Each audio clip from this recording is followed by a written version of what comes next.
my God. We're here, and Jason is not. Jason is basically dead. He got bit by the same spider that keeps getting me. It's fucking weird. Yeah, I mean, something got him. I don't know what got him, but he's not here. He got bit by the same spider. I don't know. That keeps getting me. It's. I don't know. Life is strange, and we're living in it. So, the show has to go on without our fearless guy. Jason's not like a leader. He's just a guy. Bike is our fearless leader. Although he's fearful. Yeah, I think he's full of a lot of fear. He is actually full of fear. So we have a card tonight. I'm not going to say it's a great card. I'm not going to say it's like tremendous or anything, but I think it's a good one. You know, everything here kind of has its own flow, and that's just where we're at. You know, it's like we just deal with whatever we're handed. Yeah, I mean, and the thing is, you know, a lot of times even a card on paper that doesn't look outstanding, you know, the people kind of turn it up and get crazy, and some bizarre things happen, and it's one of those moments that you're glad you're there to catch it live, or you know, if you can't stay the whole night, you know, there's going to be a VOD later, but you know, yeah, I mean, we definitely live in an odd world, and yeah, you know, of all the oddest things in the world, we got a scramble coming up here. We got a scramble. I don't know what sort of halal things Magomed's been cooking in that pan this week. I don't know. You know, it's I don't know the cuisine of Dagestan very well. I assume it's a lot of sheep. It could be, but it's he's not wearing his bodysuit, which I think I don't know what that means for him. Yeah, I mean, it could be less things for people to grab. I have a feeling a lot of people like to grab things. We got his tag partner Torvald in there, who's wearing his. They both have their flag pattern pants on, which is, you know, they're one little bit of, you know, tag gear consistency. Yeah, I mean, this is. I mean, the scramble pan's on the line. This is Ashmanov's first go with it, I believe, and yep. I don't necessarily know if he, you know, is he prepared? We've seen him in shoot fights. We've seen him do well there, but can he do a Yasanafil and like lay in the middle of the ring for a while and just hold on? It doesn't look. He's out in there. He's fighting. He's engaging, and I think that usually spells trouble for people. Yeah, it's you know, the kind of Justin Gaethje idea of if you don't play it safe, you're not going to last long in a scramble. Right. I don't know. I am noticing some interesting action with Hans Schmidt in the strappy kind of weird raver top, and Asanafil in the strappy weird raver pants. I thought they might have a common fashion theme, but it looks like they've been going at it. You know, they kind of circle around. Oh, we got tag partners Torvald and Magomed going at it too. It's the action is fast and heavy. Yeah, there's something going on here, and it's these guys going for a lot of pins. You know, personally, I'd be looking to just toss somebody the hell out of this ring because that seems like the easiest route to move forward in this match. But, you know, I'm not in this match. You know, we got to let them do whatever they're going to do here. Yeah, so I'm trying to even see who else we got. We got Asanafil, of course. We got his. We need to get a. It's not even a paternity test, I guess, a DNA test to make sure. The guy who claims to be his Uncle Brick. Right. We got Turja Del Monaco, whose tag partner was brutally injured by boxing Bianca in a shoot fight title match. Got a nasty spine injury. We got my God. Hans Schmidt. We got October Schmidt. I don't know if there's a connection there. You know, I mean, it's hard to tell with these guys sometimes. Sometimes these guys are related, other times they're not. Basically, you just have to make sure Bike doesn't figure this out. Oh yeah, I mean, he might not be able to, pay attention because I know he's got a lot of stuff going on with Discussion Davis, and I mean, Yeah. I assume family dinner last Sunday night was awkward after he beat up his dad. It's a crazy place. Yeah, I mean, Belly Ribbon, Iowa is perhaps the strangest place on Earth. Last week, we saw a man... Captain White's out. Sorry to interrupt. God. Oh, he's back in. No, he didn't... this is over the top rope, I think. I'm not necessarily sure. It's with sledding, it's just who knows what he's up to at any given time. Wow, that's sledding's probably a little flustered from again last week. I heard he was pretty upset with Discussion Davis. I'm not sure what that entails, but he's upset. My God. That could even be as far as Discussion refused to rake his lawn. My God, Captain White did get tossed out. Finally out. Yeah, it was by Yasanafil too. Yasanafil wants this pan back. I don't know what his draw is to this thing. I mean, it's just a Teflon pan. Honestly, it looks okay. I don't know if it's the greatest or not. I mean, there's not a Target in Belly Ribbon. In Belly Ruban, excuse me. But I think there's got to be somewhere you can buy something. I mean, it could be that he makes so little wrestling that he can't even afford cookware. He has to spend what money he does make just on the food to cook. Yeah. I mean, I personally, I've never seen him at the food place, so I don't know what's his deal. I mean, that's probably a luxury. Yeah, I've heard actually that he lives in a camper, much like everybody's good hero, Terry Brunk Sabu, apparently lived in a dilapidated trailer for quite a while. I thought you were going to say Bjorn Rebney's dad. No. The original RV man. Well. Was it Winnebago Man? Whatever. That lunatic. Yeah. A lot of near falls. Yeah, I mean, these guys are really, they're going at it, which I appreciate their willingness to beat the crap out of each other, I suppose. A lot of near falls. A lot of guys just clumped up right in the middle of, right on top of that fist. Just, it's hard to see what's even going on. I think that they realize the Yasanafil rope-a-dope method is stay on the fist. Once you leave the fist, you're in danger. And as long as you're on the fist, you're not in as much danger. Wow. Somebody just got tossed right there.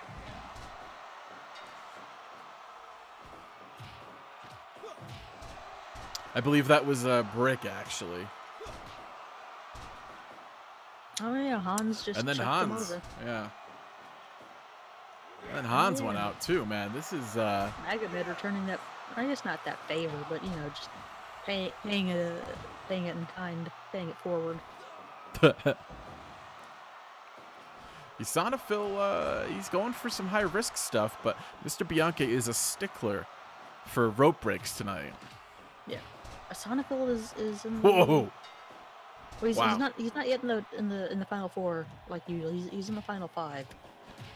Magomed almost got tossed out there. Actually, Torvald got tossed out right before him. This is But so Yasanafil is in the final four. As he usually is. I think Yasanafil's going for his elbow. Of course he's gonna try. I'm surprised to see October Schmidt here. He's been in a few scrambles himself. I don't think he's ever been Final Four material. And there you see, Magomed had a deep cover on Turgid, and I understand sledding was kind of the other pin, but with the theatrics of, oh, look how close it was, I hurt my shoulder, with, stopping the kick out or stopping the pinfall when he kicked out, like just scramble over and counter us the other pin, buddy. You know, I think that he's kind of flustered because Discussion Davis was a referee last week, and he's trying to show that Yeah. he's the best ref. Oh my god. Wow, Yasanafil just got tossed by October Schmidt and then Turgid. This is uncouth. We are at a final 2. We might see a champion retain here for what, the second time only? Oh my god. Well, I'm just enjoying this back and forth of them going back and forth inside out of the ring. That was delightful. yeah, these guys. My God, who would have if you would have bet $1 on October Schmidt winning a scramble, you would be a millionaire. There's no way I would have bet $1 on that because let's be real here. Yeah. Like, since when does this guy win matches even? I'm blown away. I'm actually somewhat impressed by that. It was a great scramble though. Oh, absolutely. I mean, these guys, they put everything on the line. October is a 2-time scramble champion, so I guess Really? I don't know my own history well enough that he's actually had that pan before. There's no way that I would have remembered that. I don't know why, but I just man, the scramble is it's definitely as to be expected. It was near an Asanafil when Asanafil won it or he basically defeated a Schmidt for the scramble pan. Yeah. Probably months ago. My God. So, I mean, there's been a lot of, I guess we'll call it turnover. Yeah. Man, Bradford Culpepper, to switch subjects here, he's an angry dude, and he's not affiliated with the Sons of Anger, which I think is interesting. Well, I think he's too old to be I mean, yeah. Technically, he always will be a son in theory, but that's a young man's group. Yeah, absolutely. And it's but man, he killed Little Jonesy last week. And I think that is, well, Fat Jonesy's going in on him now, and I mean, is regular Jonesy gonna have to avenge his 2 brothers? Question mark. I don't know. I still don't fully understand the concept of a Jonesy, let alone multiple. Yeah, it's pretty weird. But here he comes, and I don't know what's going on with him. So do you know who is covering the food place at the time while Bradford's out here? Honestly, I think it's kind of a free-for-all right now. I mean, I stacked my sandwiches to eat all week. I think these people just they just do whatever they want, man. Like, they just, Bradford's not there, so they're just like out there like grabbing meatballs by the fistful. Discussion Davis is the referee right now, and he's still wearing Picaporte's little shirt. He couldn't have bought another one, apparently. I believe he's back at it again. Yeah, but like, what? I don't like. I guess he's taking this referee thing seriously, but it's not like he took like a training course or anything. He just stole a guy's shirt. And it's a little shirt, too. It definitely doesn't fit him. No, oh God, I just... Like, I understand he's in belly ribbon, but the belly shirt... Well, it's... I know it's Picaporte's, or was Picaporte's. I guess at this point it's officially Discussions, because he just stole it from him, but you can just go to the store, the clothes store, which is different from the food place. Just go to the clothes store and get more just buy more of striped shirt. Oh my God! He just chokeslammed Fat Jonesy off the apron. Like, he's trying to kill him, I think. Let Lou says we don't have more shirts, which, I mean, is, I guess, not a surprise, but Jesus Christ. I don't get why Discussion's still being a referee. Like, I heard something about how he wants to be the first referee to win the world title, but I guess this is like part of his job now, is to be a referee, but I don't understand anything that happens here, like 99% of the time. Like, this is weird. I mean, I'm not wrong, right? This is weird. It's I don't understand what anything Discussion does. Yeah, I mean, remember when he wanted to fight the Fixers to prove that he's some sort of badass, and then they just beat him up for an hour? Like, we had to watch an hour of that man getting beaten up by Let Lou and Xylophonist, and I never want to see that again. I mean, he went 30 minutes with Dougie Middle, which Right. is insane. Like, he just has this, like, I don't know if it's one of those, like, he fights to somebody's level or something like that. That's not a unheard of phenomenon, but No. my God.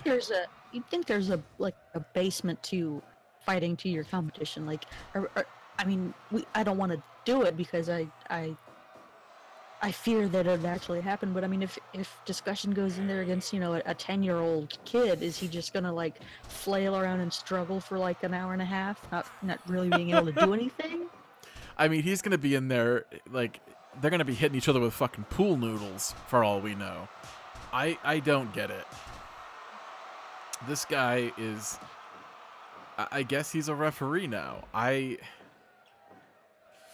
can't fathom this being a great idea, but he's there. He's an extra large sized man in a small sized shirt. I don't know.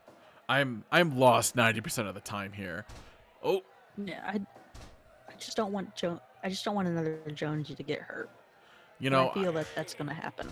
You know, we're like 8 minutes into this match, and Jonesy's just getting worked over here. I mean, when the match starts off with him getting chokeslammed off of the, off the apron out onto the floor, like, he hasn't really had much time to recover from that, and I don't necessarily blame him. I mean, it's certainly an interesting way to start, like, the first minute of a match with something that intense. Yeah. Ugh, Jonesy kicked out of a chokeslam there. I got to give him some semblance of credit. Yeah. And then he tosses Bradford out of the ring, which should save him some time. Yeah. Maybe he'll be able to, you know, get his blood work done while Bradford's out there and get his liver enzymes checked. Nope, he's hopping out to challenge him. Wow. Oh, God. Oh, wow. Oh. Oh. That, he just pancaked him. Oh my God, we're gonna have another funeral, aren't we? Like, that feels... oh, God. I'm pretty uncomfortable with that. I don't know about you. And then I wish I had something I wish I had something nice to say, but my God, he's pretty much just killed that guy. I mean, clearly we need to figure out, well, not we, because it's not our job to figure it out, but Michael Bianchi needs to figure out what Bradford Culpepper wants, or just stop no offense to the Jonesies, but they're clearly not on Bradford's level. He needs to be booked against higher competition so he doesn't just maul these guys and until his demands are met, which he hasn't even said what he wants. All we know is he works at the food place. He sometimes serves lunch to children if someone's sick, and then he just goes out and brutalizes people. I mean, yeah. I still don't understand what his whole thing with Kelly Kelly was. I mean, he mauled him in kickboxing and then spent almost 2 months just beating him down in various other matches. And now he's going out here hurting the Jonesies. Yeah. Oh my gosh, it's.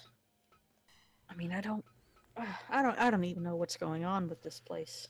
I don't know either. Oh I my do god, know. New Legacy. I, New Legacy, right? Thank you. oh, whoa. Awesome. Thank you, you wonderful boys. Well, I can tell you this much. We have a death match coming up now, and it's between two pretty awkward men. And I feel like that is perhaps the most SCFL thing that we can present to these people. And Picaporte is the referee, and he has no shirt on. He has no shirt. What the fuck? And Nightbot is killing these wonderful people who are just here to say hello. God damn you, Nightbot. Oh. Asshole.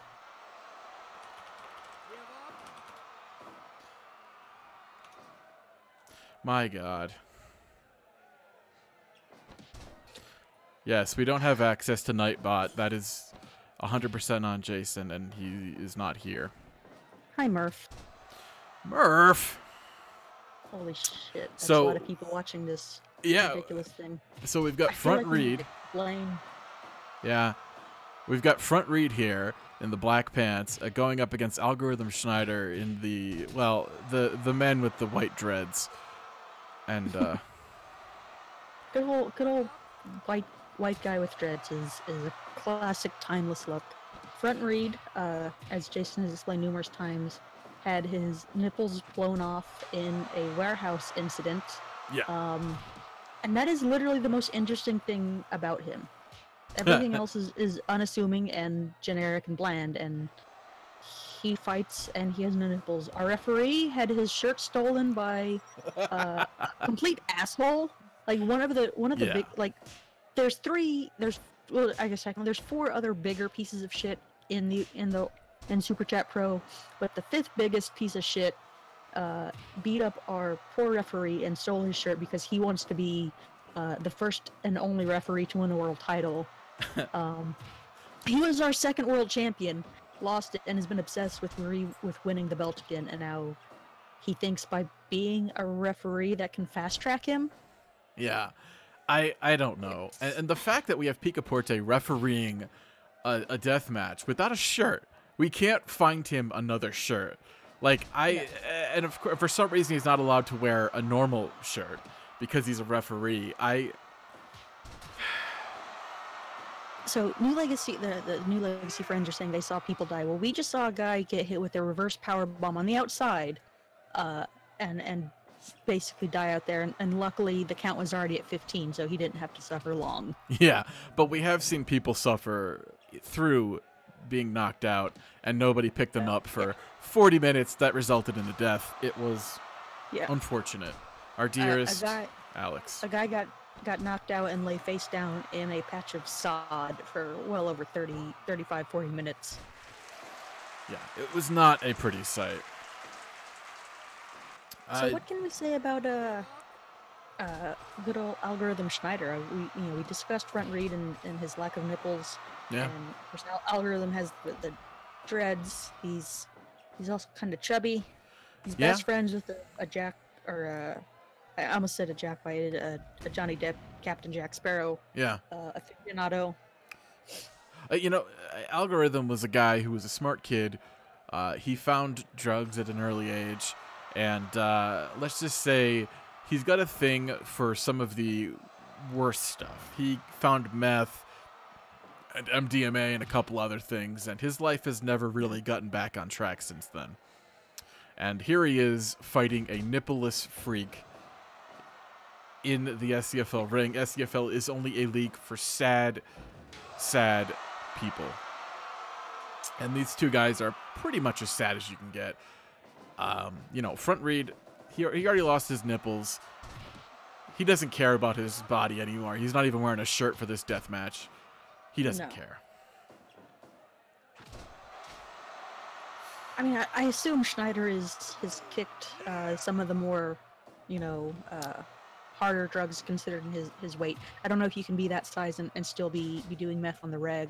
You know, I think he might just be down with the weed now, which of course, hey, you know, I mean, that's totally okay. He looks like he's been snacking a lot.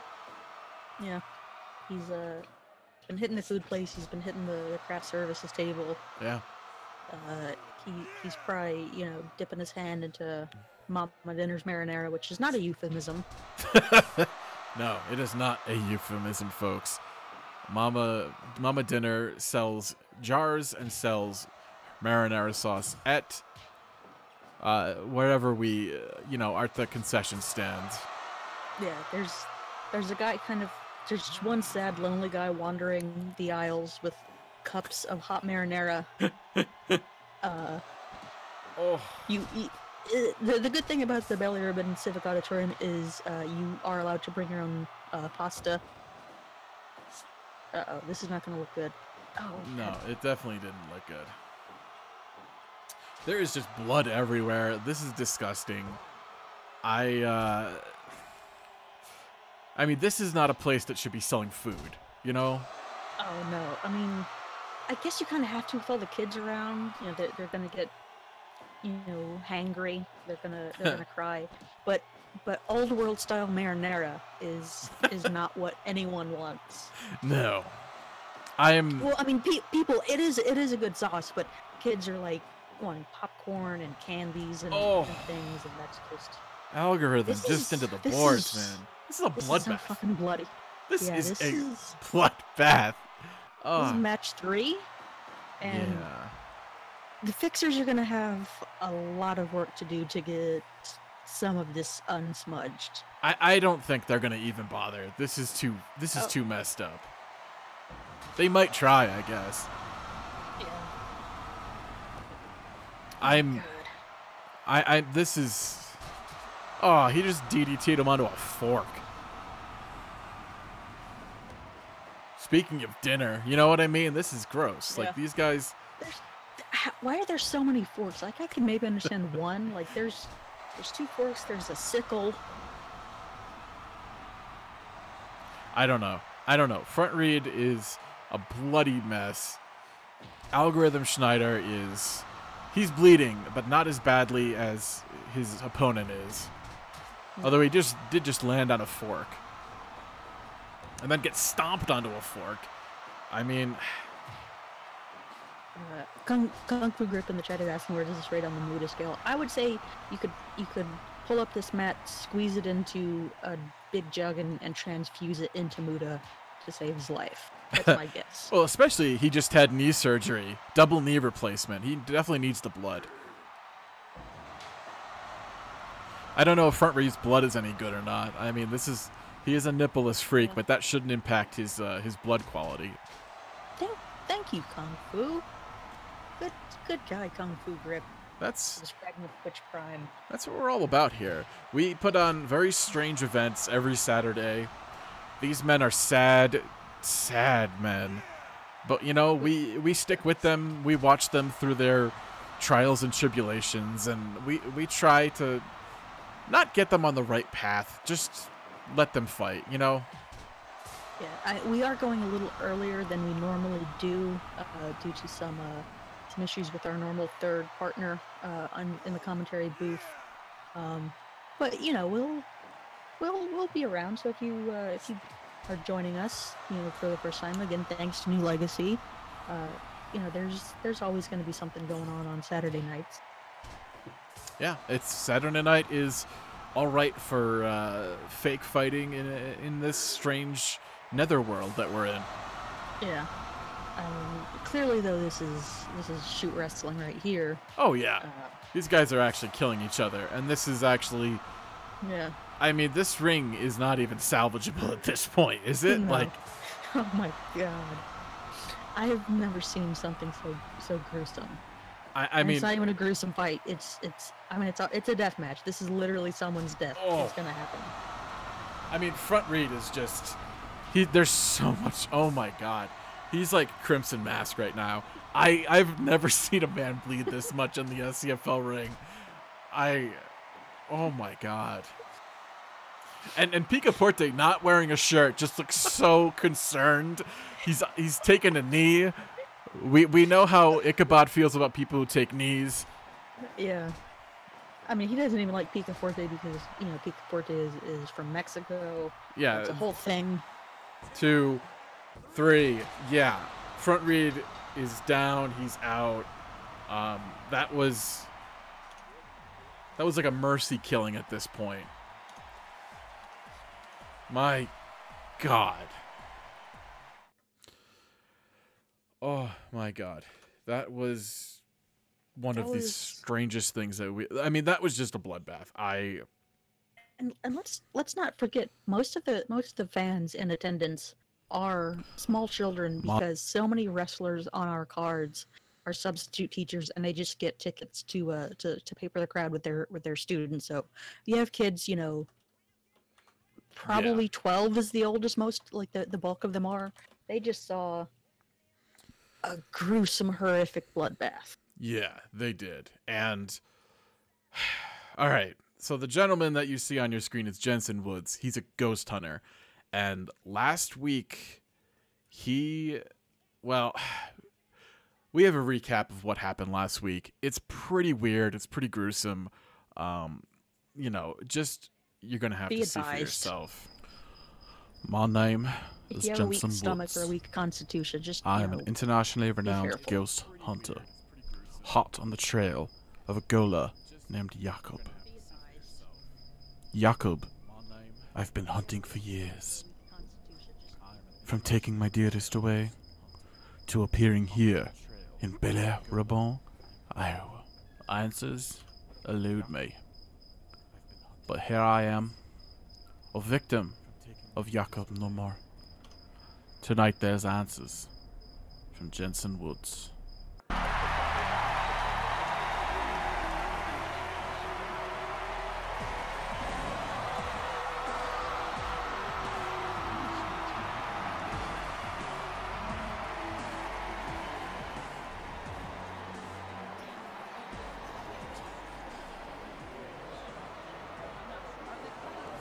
My name is Jensen Woods.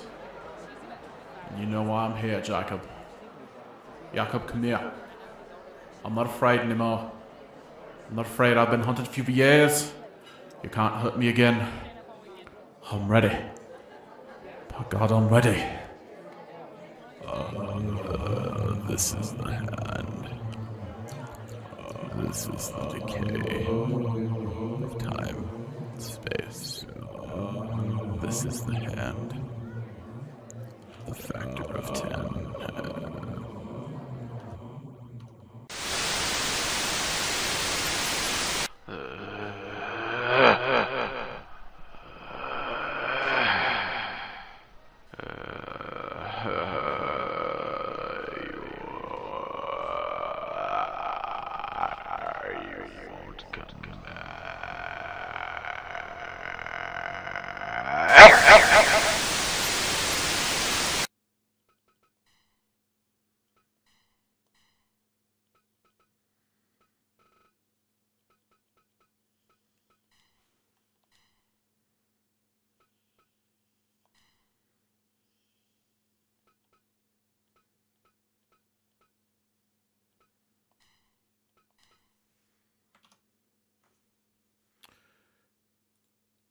Weird, right? I mean, this isn't even what. I guess it is weird than the first time Jensen Woods showed up, but at least he wasn't choke slammed by a invisible demon, who I assume is Jakob. Yeah, I mean, he keeps talking about these things that we have no actual point of reference to. I think we just have to assume that what he's talking about makes sense, but I mean, that's kind of what the people who are joining us for the first time tonight are kind of doing. Yeah, they're going through some weird stuff. Okay. Yeah, Jason could be in a weird nether realm. We don't really know right now. Anyway, we have a tag team match now between two people who have trained with the Sons of Anger, Chucky Murphy and Meat Mean, and the Lost Boys, Until Robert, both Ferrari. From what I understand, there are title challenge implications possibly here for these guys. So, yeah. That's always interesting. You know, our current tag champions, the Supreme family. I don't know if they're the type to just kind of watch from, you know, the stage and critique what's going on, but Oh, that you know, ring. Oh. Oh, God. It looks like somebody died in that ring. oh, that's disgusting. The fixers did nothing to clean that mat up. I guess I don't blame him because, you know, you realize there's nothing that can be done. Yeah.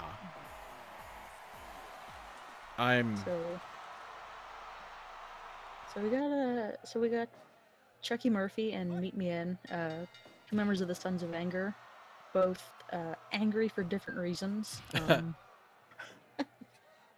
Chucky in his, you know, his Chuck Liddell mohawk and, you know, excellent mustache. He's a former stuntman. Did taekwondo as a youngster. Suffered a pretty bad back injury. Gained a lot of weight and has been just trying to keep it off with you know, kickboxing and pro wrestling. It's kind of worked. You know, he was our first world champion. He's never really been able to replicate that success. Yeah. Meet Me in his, you know, flame-covered trash bag pants. He's just full of suburban rage. You know, the kind of like Carlos Condit, where it's like, you know, he didn't really have a bad childhood. He just is mad in general. Yeah, I mean, they both have mohawks, which I guess tells you a lot about them. Yeah. Maybe not. And then we have that's Until Robert, I believe, on the outside with the longer hair.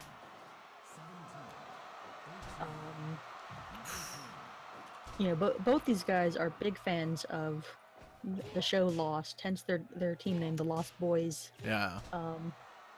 Until Robert was what I believe a captain in the Iraq military or the Iraq Guard. You know, it's hard to really remember exactly what he did. I believe he was, but I don't want to. I mean, that's a sensitive topic for him. He doesn't like to talk about it that much anymore. He will talk your ear off about Naveen Andrews of Lost, the guy who played Saeed.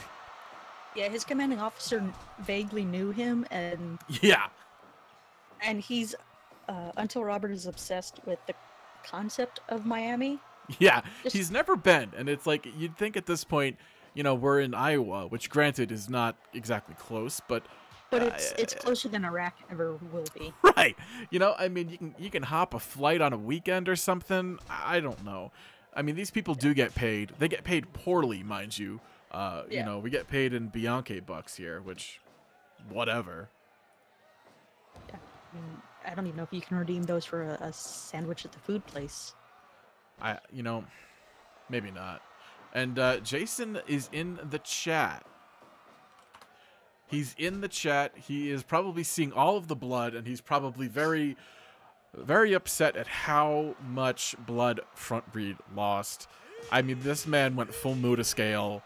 It was pretty bad. Yeah. I mean,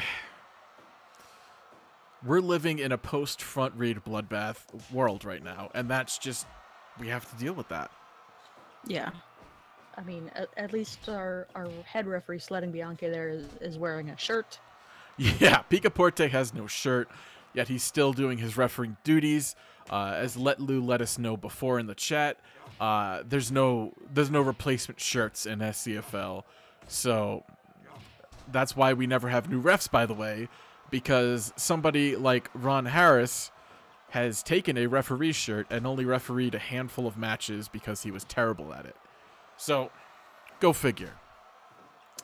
Maybe somebody will someday help us out here and fix this, but I don't see that happening anytime soon. I mean, we're in a hell you know, we're in hell right now, and it's Belly Ribbon, Iowa. I mean, maybe, you know, Spencer Morgan can. I'm sure he's not. He wouldn't want to destroy a shirt from Men's Warehouse, but maybe he could grab a white shirt and we could, you know, just paint some black stripes on one or something.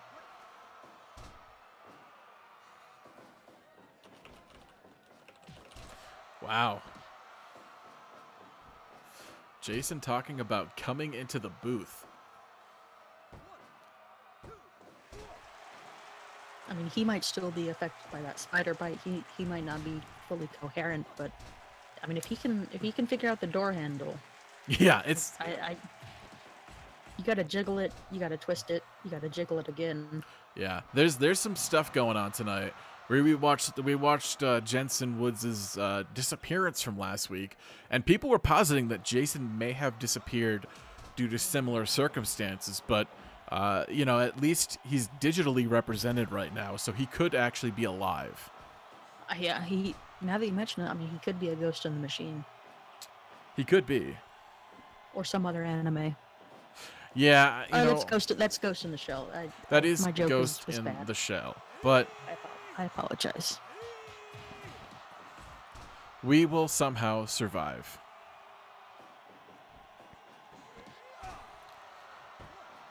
You can see the speed of the Lost Boys here. Goes for a big Hurricane Rana there. But, you know, Sons of Anger, they're working as a team. Well, you know, I don't feel comfortable calling them the Sons of Anger right now because of all of the strange issues affiliated with that whole gym system. You know what I mean?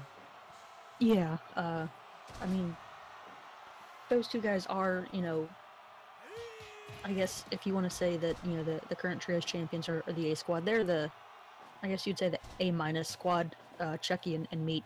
I mean, these guys are serious. It's such a weird group, though. Yeah. It got real big real fast.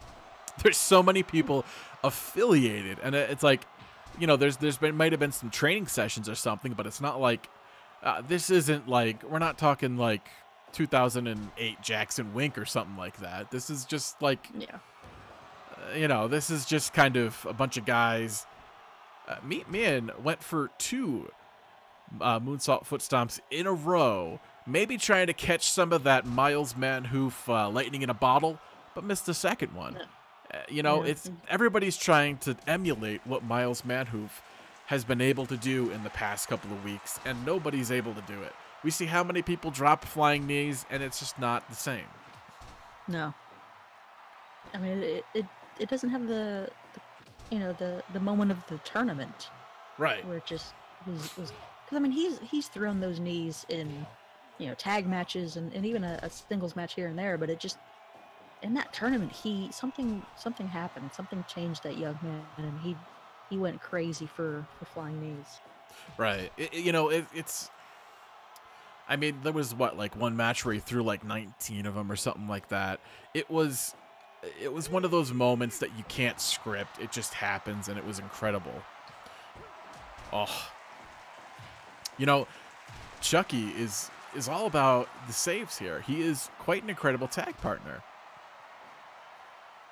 I'm pretty impressed with what these guys are doing. You know, like, these guys, they've got it all together. Yeah, I mean, they are former, you know, hardcore tag champions, which is surprising considering they didn't add any attire to protect themselves from, you know, right, the barbed wire and the light tubes and everything. They just went out there and kicked people in the face. Yeah, they did. And won that framed picture of the Public Enemy. And proudly displayed it. Ah, the kick rush. You know, you know, these guys need a team name other than just being Sons of Anger, because these guys are impressive right now. Chucky Meat, I guess we could say. But man, they're kind of on fire right now. Ah, man, he went for that big suplex, and it just, nope. Meat is all about just kicking ass here.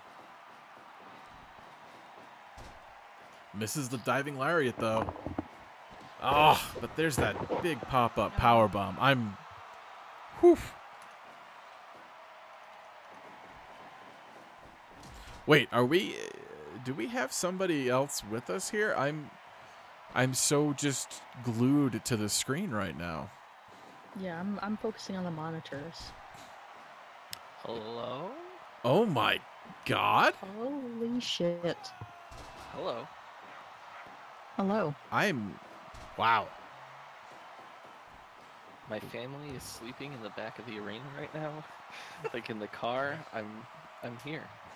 I You mean, left them in sometimes. the car? Did you like roll a window down? No, it's cold out. There's a lot of snow. We're Yeah. all very hungover. Like Like, don't they really still bad. need oxygen flow? I don't think so. Are you gonna be the next Alex Thompson? Like accidental? Very I'd have left likely. his family in the Yeah. car. Yeah. You missed a hell of a bloodbath. Front Reed is perhaps. He lost most of the blood in his body, we assume. 2.9 on the roll. Really? Yeah, Yeah. he had a hard night. He might have lost other people's blood somehow. It was a lot. Yeah. Interesting. Let's take a look at the card here. What have I missed so far? Well, Oh, so Front Reed, he beat Algorithm Schneider? No. No. Oh no. Oh. No. He lost so much blood that he took a foot stunner in about 19 minutes and he went down and he's in a bad way. Wow. I can't prove that I'm not a ghost, but I was in the Shadow Realm. We're seeing quite a match here between the Lost Boys and the Sons of Anger here, aren't we? Absolutely. These guys are. I mean, the Lost Boys are all about speed and technique, while we have Chucky and Meat, who are just ass kickers. These guys are doing everything that they can to just keep these guys down. But, Yeah. I mean, it's going up top. Oh my god, that imploding, like, corkscrew shooting star press there. But you know what? Meat Mean was right there. Boots him in the face. This is, wow. Bad ring awareness. Yeah,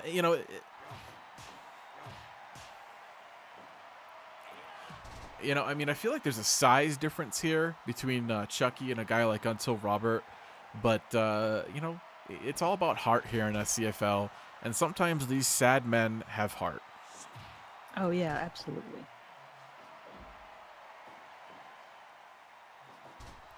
Roll up. 1, 2. No. Meat Mean's right there. I mean, it's no matter, if you're in their half of the ring, the Sons of Anger are owning it. Oh, there's that big kick rush. He's able to kick out of it, though. That was... I gotta think at some point all this blood is gonna start scabbing over, which is gonna make it really gross to wrestle on. I mean, Let told us they ran out of bleach. I'm not exactly sure what these guys are using bleach for other than cleaning the ring.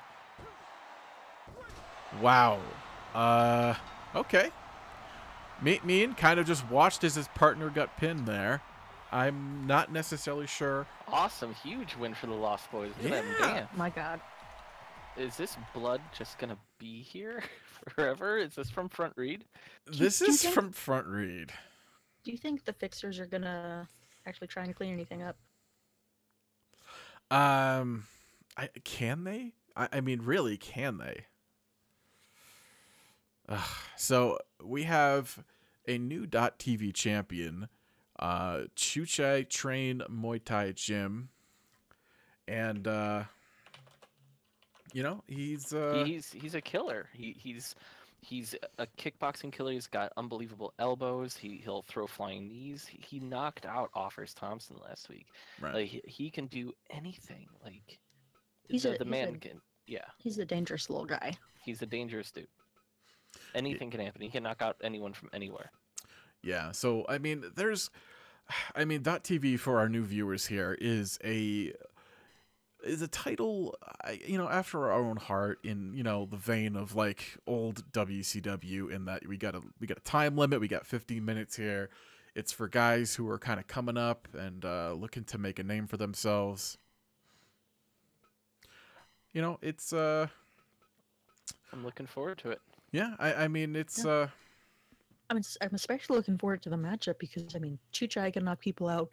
His opponent Wim Nyman, he's a deadly kickboxer in his own right. So, these guys might just kick each other in the face for 14 minutes until someone drops. Which somebody may indeed drop. Let's see this fight happen.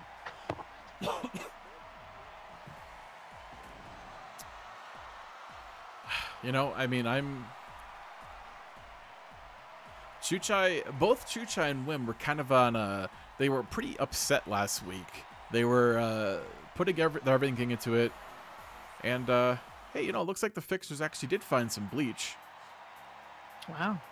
See, so what's really interesting coming up here is that after this is a U.S. title contendership, and it's with Offers and Freddie Fisher. It's like the .TV championship is such a stepping stone to greatness, you know? Right. Yeah, I mean, yeah, those are two of probably the greatest .TV champions in history. I mean, Offers is a 2-time champion, most defenses. Freddie Fisher, second most defenses. We've got like this little weird white arrow in the middle of the screen. I'm not sure what's going on there. That's just it's either an after effect of your time in the Hellmouth or it's a bug. Oh, I like see. just an insect on your monitor.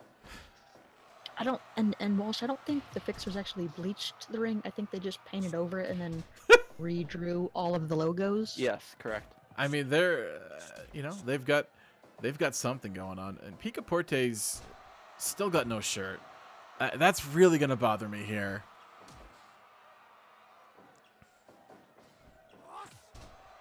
Tried to buy a title defense with my Discover card, was rejected. Well, I just don't know.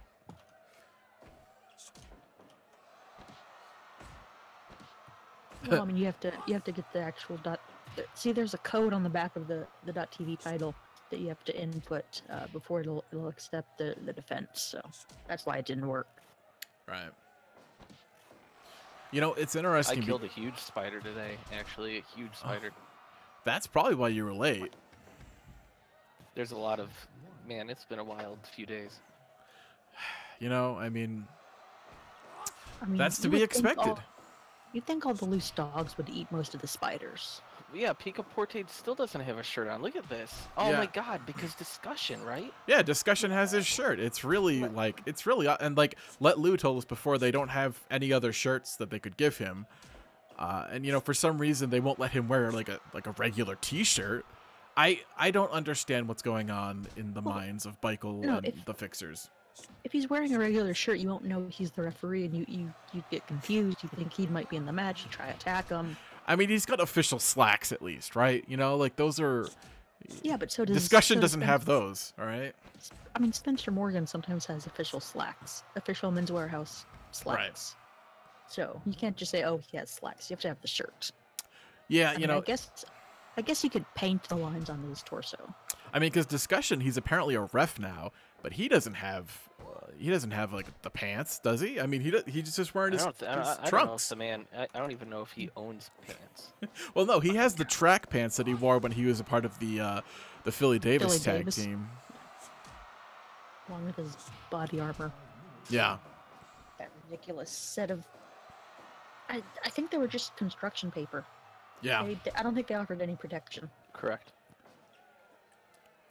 Oh my God. You know, it's interesting because Chuchai was really violent last week to win that title. And, you know, he's kind of slowed down a little bit here. I think he knows you don't become a legendary .TV champion by trying to beat your opponent. You become it by gliding to 15 minutes, you know? Get him in holds, ground him. I mean, it's a similar mentality to winning a scramble match. You just kind of hang out in the center of the ring, try not to exert yourself too much, wait for the clock to tick down. Sish is right. Like it is like just like the ring is kind of made of like a spongy material, just soaking up all of that blood. Yeah. But also the Fixers came out and cleaned it. Yeah, they did. You know, they were complaining about not having bleach before, but I know we have a ton of toilet cleaner which has bleach in it, so it's like, oh, you know, there's that bug on the screen again. That's a weird one. Yeah. Oh God, they're just slamming each other. This is really it's fascinating. It's a physical match, and you know, it looks like Chuchai's actually, you know, considering going for the win here. You should move the mouse cursor off the screen. It happened a long time ago. I'm seeing it right now. You're on a 30-second delay, motherfucker. How do you like that feeling, Jason? I hate it, actually. I hate not being in control right now. Yeah? Yeah, It's no shit. driving me insane. It's driving me so insane. But I'm loving watching these matches. It's also really nice to just sit back and watch, you know? I mean, that's something that's a little bit different. I mean, these guys are killing each other, you know, and you don't have to run the board right now. Yeah. Wim is really going, he's really attacking the arm of Chuchai, which I guess, you know, Chuchai won the .TV title last week with a diving forearm to the back of the head. So I guess he's trying to avoid those nasty Thai elbows. It was a pretty phenomenal form. It wasn't just great, it was phenomenal. Or as my, you know, I've been watching the 2011 Muppet movie for my children, it was a phenomenon. 4 minutes to go here. Yeah, it's, we're getting down to the wire. And I don't mean the HBO series. But, I mean, this match type is clearly an instance of if you come at the king, you best not miss. Yeah. You know, you gotta really put it on to win this belt. You got 15 minutes to do your work, and you know, sometimes these people don't have it in them. Win with a big backdrop suplex. I believe that's how he beat Dubois to essentially get a shot at this belt.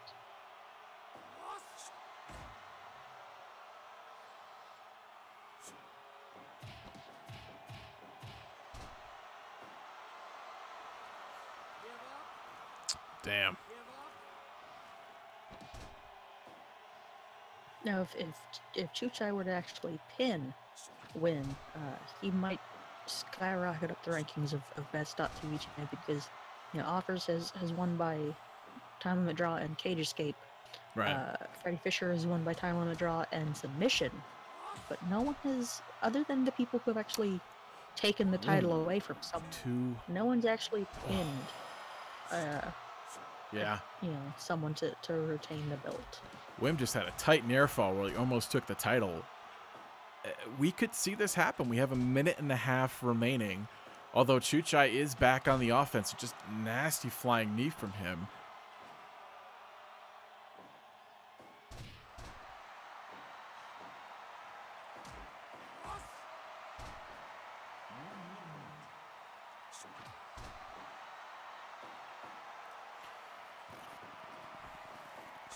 Oof.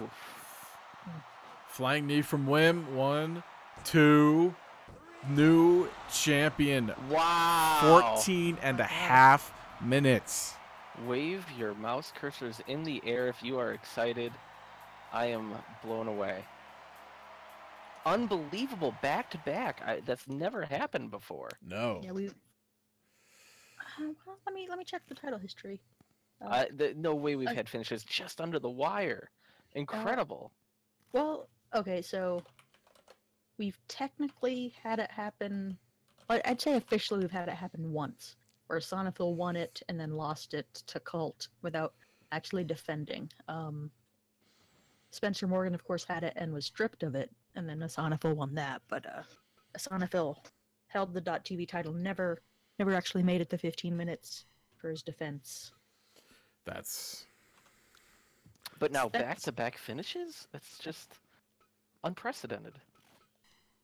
I mean, speaking of unprecedented, Freddie Fisher going up against Offers Thompson, and these two are, I guess you could say, the de facto greats of the, you know, the .TV realm, and now they're going to be vying for the U.S. title, and they're doing it without the 15-minute time limit. I don't know. I think that's a pretty big deal. Yeah, absolutely. It absolutely is. I mean, this is my pick for what I think is going to be fight of the night. I think Bix is going to like this one the most. You know, we've had some pretty highly ranked on the Bix and Span scale matches, so anything can happen here. Well, I'm excited. Yeah. Yeah. So, you know, here comes our Bud Offers. former .TV champion, and it says so right on his placard. Wow. I mean, that's who he is. And then there's discussion in his little shirt. You know, it's strange that he's being involved in a match with Belly Ribbon like this, but Freddie Fisher with this of interest. Freddie Fisher has the straps down. He's showing off his Belly Ribbon that he got, although he's not a part of Belly Ribbon. He is not a part of Belly Ribbon. He thought he was a member at one point, got the tattoo. He's not a member, but I don't know what he's doing. Is this a mind game? Does he just not know what's going on? I don't know. I think he just likes them. You know, he just likes Belly Ribbon. I think he just wants to be his tiny shirt. just glad to be a part of the team. I think it's you know, we're talking about like the .TV division. How about this referee like core growing and like changing, and it's like this whole weird thing that I never thought I would be invested in, caring so much about our referees. I mean, I think is discussion a referee now? I don't. I think Michael needs to make a ruling that if you are a referee, then you simply can never, until you relinquish the shirt, you cannot be an active competitor ever. Well, I think that would solve a lot of issues. But that would also. and sledding have been active competitors. That's what I'm saying. We don't need it to be happening. Yeah. Maybe there needs to be some sort of, I don't know, like a referee division where just the referees fight each other. Oh, this is getting hardcore right away. Yeah, and a discussion, fast count when they're on the outside. Fast count. He's a no nonsense ref. I guess, you know, I feel like he's trying to show us all that he actually is a legitimate, he's a legitimate referee. He can count to 20, which is far beyond what sledding is sometimes capable of. I feel like discussion is the kind of asshole that just reads the rule book and is looking for any kind of, partly thing he can take advantage of in his own matches, but also just wants to dick over other people, because I think that just gives him joy. Oh, absolutely. I was going to say that there would be like a Belly Ribbon advantage because offers and discussion know each other, but Freddie's weird Belly Ribbon, does that throw a kink in the mix here? Do you really think that offers and discussion like each other though? Like, I know they're work colleagues at Belly Ribbon, but do you think they're actually? I feel like Belly Ribbon. I feel like these guys are really conflicted because of what discussion's doing now. They don't want, everybody's friendly with Bike, everybody's friendly with the Bianchi family. Oh God, he's got a light tube and he pokes him in the belly with it. Of course. Like, what does that mean, Yeah, he's trying to carve it out. Well, I feel like he's trying to shine a light on, like, whether he believes that the Belly Ribbon is, like, a real thing for him. I don't know, there's a lot of, it's metaphorical. There's a lot of meta subtext stuff going on here. I think it could be that, Fisher feels, abandoned by guys he thought he was going to be part of this great, you could even call it a family with, and they've rejected him, and so now he's in a similar vein of Tapas Tiempo taking puka shell necklaces. Freddie Fisher wants to carve out the Belly Ribbon tattoos of the people that have abandoned him, have rejected him. He hasn't. Offers is definitely in Belly Ribbon. He's a very proud member of Belly Ribbon. He's one of the most accomplished outside of discussion. Honestly, it's that's what I mean. I feel like a guy like Offers, he has to be pretty torn about discussion going after Bike. All these guys, Bike is the reason. Oh my God, Freddie with the stunner already. 7 minutes in, is discussion going to count this fair? 1, 2. Offers barely gets his shoulder up. That seemed like a fair count to me. My question is Xylophonist up in the stands with another camera? I'm not sure. Offers up top. Yeah, everyone's doing knees now. Yeah. Mian was going for moonsault double stomps, and no one really felt it as well as they do with Miles and his knees. Everyone just wants to copy him because Miles is so over.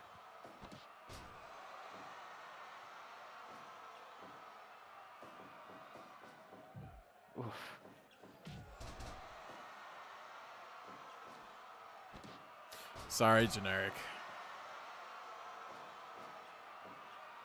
Oh, generic.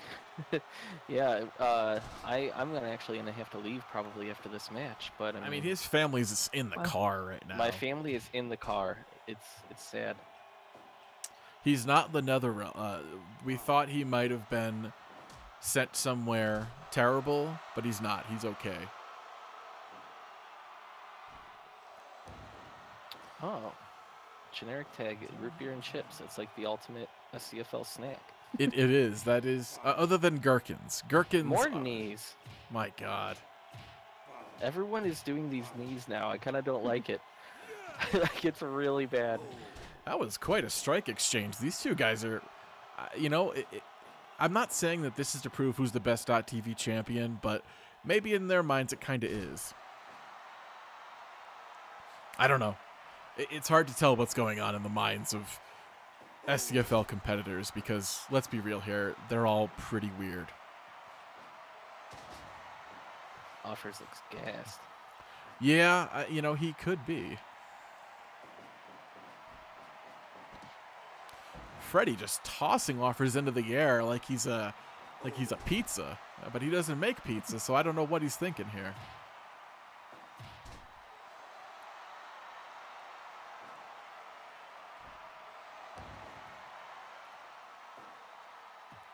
Oof. Right in the belly ribbon. I mean, these guys are targeting the belly ribbons. Like, oh man. Right in the damn belly ribbon. It's that's what it's all about.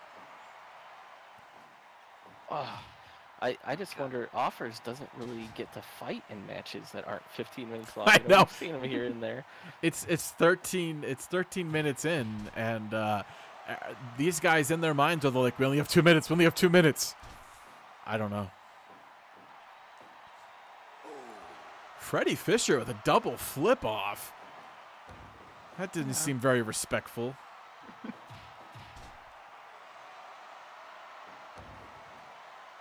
Discussion just gets out of the way though. Yeah, I mean he's been fair. Sledding is usually quite fair. He just gets distracted by Mama Dinner. Yeah, you can't blame the guy. I guess he's a man. He has needs, but as we know, in SCFL, nobody here has any sort of relations. You know what I mean? Oh, onto the light tube, Freddy! No. Oh my God. Chekhov's light tube, man. You don't bring it in if it's not going to be used. Oh, absolutely. I popped right on his butt. Drops the elbow. 3? And what? Okay. Man, Offers just has not had a good run in. I'm sorry. He just look at that, and he did it under 15 minutes. 14:52 I'm to send a message. Kind of shocked by that. Unbelievable. I mean, 97%. It lived up to the hype. You know what I mean? Yeah. The chainsaw. Yeah, that was a hell of a fight. I said it. So root beer and chips, gherkins, marinara sauce, and gyros, the official foods of SCFL. Chainsaw says. I mean, put it in your face.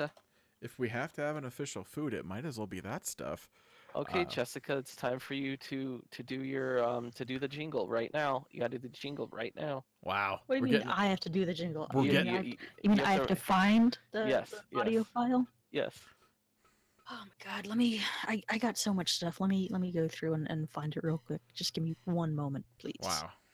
I mean, while she's looking for that, I think it's important to bring up the fact that people are jarring sauce backstage, like in the bowels of the Belly Ribbon Arena. It's kind of gross if you think about it. Like, it's definitely not okay. This shouldn't be signed off on. Oh, here we go. I found it. So let me just press play. Mama dinner, a marinara, I feed it to your sweet bambina. Put it on the rigatoni, goes great with spaghetti. Any pasta, it's perfecto, except for ramen, that's carbaggio. A mama dinner, a marinara, put it in your face. Yay. That's the best jingle ever. I'm so happy Mama Dinner is so talented. Like, she makes great, sauce. sauce, jingles. What doesn't this woman do? I've heard she's had some issues with the fixers who have tried to help. I don't know if Bike has told them to help or if they just naturally hover around food, but I've heard she's had some issues with them trying to help, and clearly they don't have the culinary skills an old Italian mama expects. Put it in your face. So are we seeing Dinner come out here? Like, what, is he fighting tonight? Wow. Oh, here he is. I mean, this is... He's fighting the 6th biggest piece of shit? Oh, man. I mean, we have piece of shit rankings here, and I think that that's fair. I think all's fair in love and war, and Discussion is refereeing this match, not Sledding. What? Wait, who's... Oh, God, Discussion, though. Why is Discussion refereeing this match? I'm pulling out... yeah. What? I still love Wigwam's tag that says, claims not to be a piece of shit. Good job, Letlu. I mean, he was clearly bullied by Wigwam to have that minor disclaimer. So this is a little interesting that Discussion's out there because we've seen that Sledding has been constantly distracted. Right. Oh, whoa, there, Sledding's right there. He's out there with Wigwam. Oh my God. I think he's. Whoa. There's got to be some. Looking at Mama. Yeah, there's got to be some tension going on here. This is kind of weird. There's so many belly ribbons in the last 2 matches. So many belly ribbons. My God, what is he up to? I'm really confused.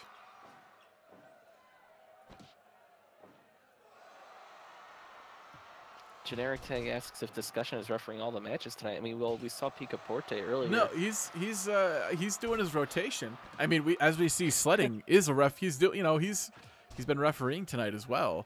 He's in there. He's in his gear. He is out for Mama in multiple ways. Oh my God.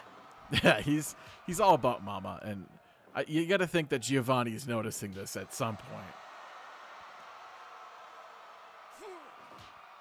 Yeah, what does this do for Giovanni?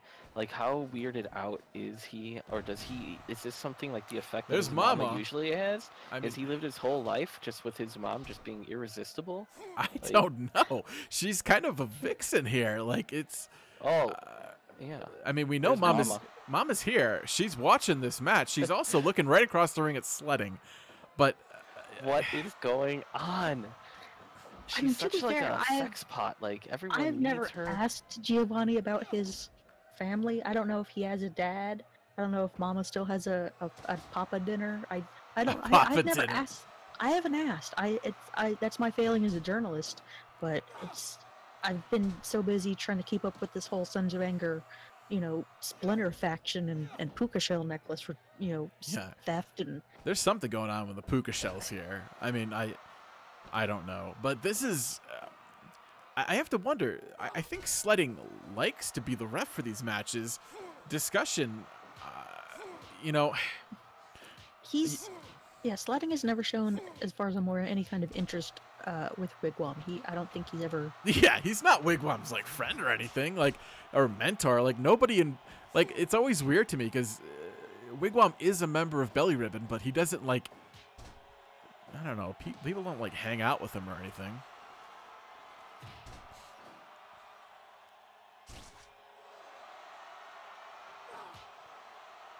Yeah, I mean, Sledding could be. It seems pretty straightforward. Sledding seems enamored. Right. What is the Italian word for love? That's amore. Oh yeah.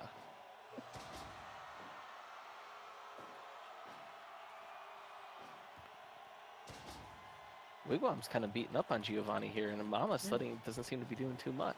Yeah, she's usually hopping up on that apron, but yeah, she realizes Discussion's not gonna get distracted. I don't know.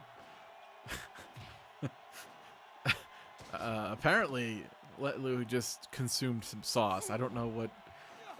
Generic Tag had a pizza, which you got to think that these guys You got to think that Giovanni and Mama are all about pizza as well.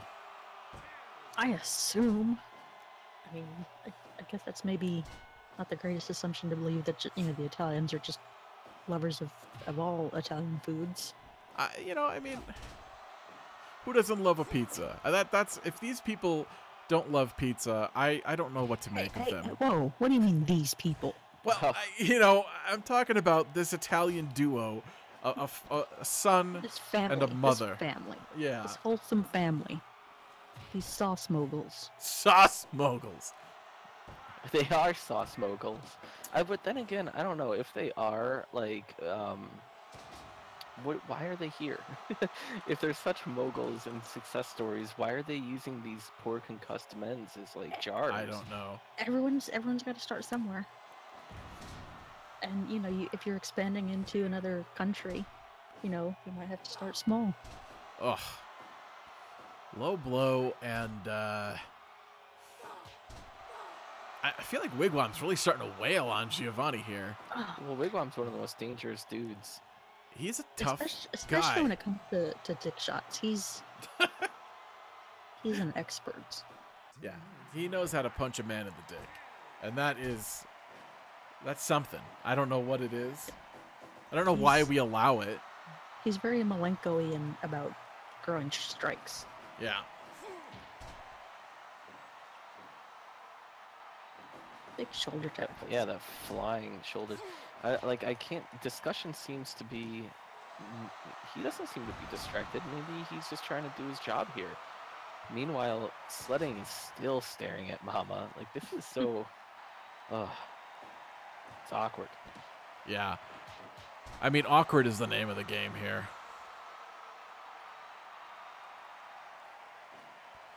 This is just incredibly awkward.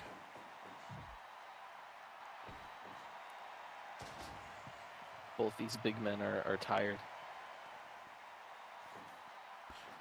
Yeah. There's a lot of... These guys have to have their muscles fueled by something. And, for Giovanni, it's probably Mama's Marinara. For Wigwam, I don't know. All these flick-offs, like, man. And Generic Tag brings up the thing about the pizza. Like, there's that New York Thin, the Chicagoland. I don't like Chicago pizza. I'm from Chicago. I don't like deep dish. I'll have it once every year or two. But it's not pizza to me because you have to eat it with a fork and a knife if you really want to, or at least just a fork. I like it okay. It's fine. I would prefer to eat pizza that I need to fold in half to eat like New York, but I'll tell you what's something that's underrated that people don't really know about: Detroit style pizza. What is Detroit pizza? Is it just like Little Caesars?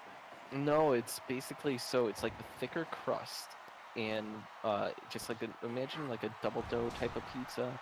But then they put the sauce. They put sauce on top, and then it's hard to explain. Huh. It's not like deep dish in that it's like a ton of sauce. It's just kind of like a little bit of sauce on top. It's really good. Well, oh my God, all these low blows. It's just. Wow. But well, if there's any chance of the dinner bloodline, continuing, I don't think it's gonna be through Giovanni. Oh hey everybody, Goat Starts here. Wow. Everyone say what's up to Carlzilla. Without his help, man. Who knows where we'd be? Yeah, it's I like Rhode Island Greek pizza. Okay, that's what I like. I'm sure Giovanni prefers, Naples style pizza, the original. I'm sure he's very, It's a flatbread. Who doesn't love that? I'm sure he's hipstery about it.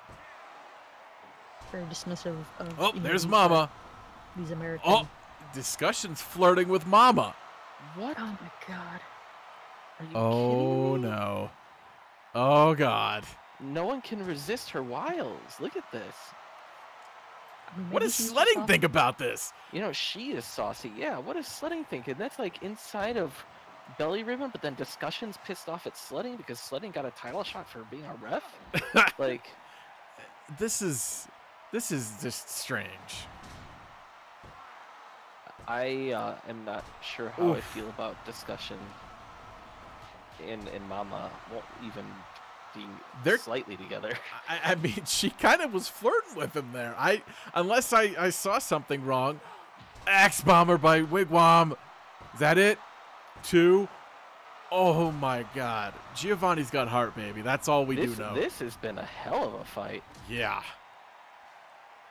Incredible. And I mean, Mama's that distraction didn't even like interrupt anything. Like, Yeah, what's she doing here? Well, she just is, you know, she's I mean, giving blinking her Oh eyelashes. my God. Wigwam tossed out of the ring with the German suplex. Head hit the table. Oh my God. I can smell his brain matter.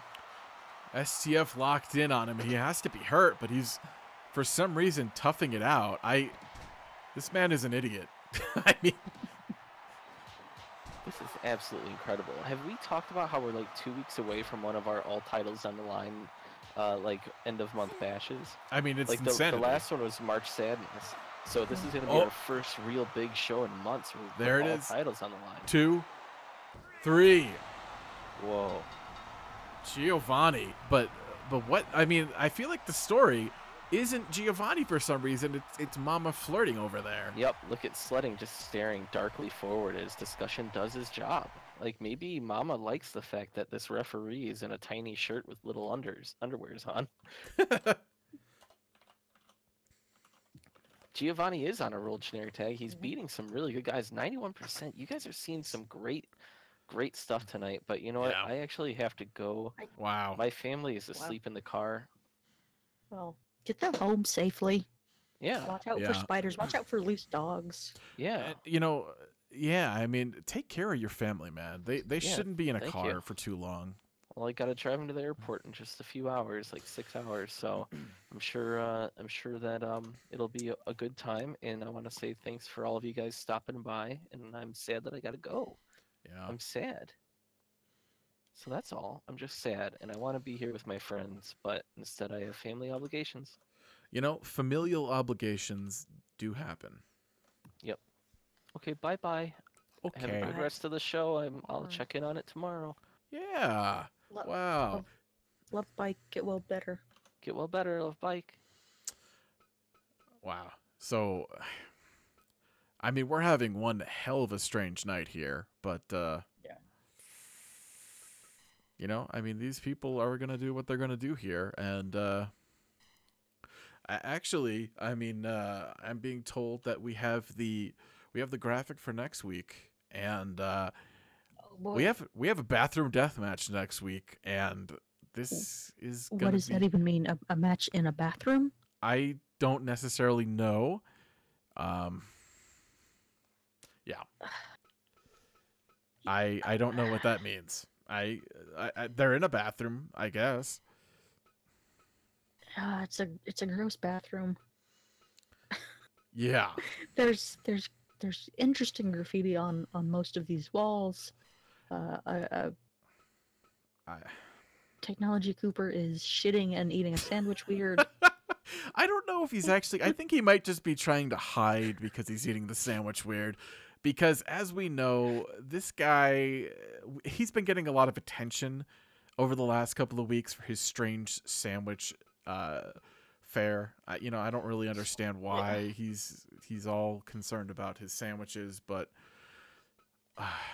And we got Maximo, Missouri, looking in through the window. I assume taunting him. You know, he's kind of haunting him. I don't really know what he's doing there, but he's there. And you know, I mean, this is, I guess that's next week.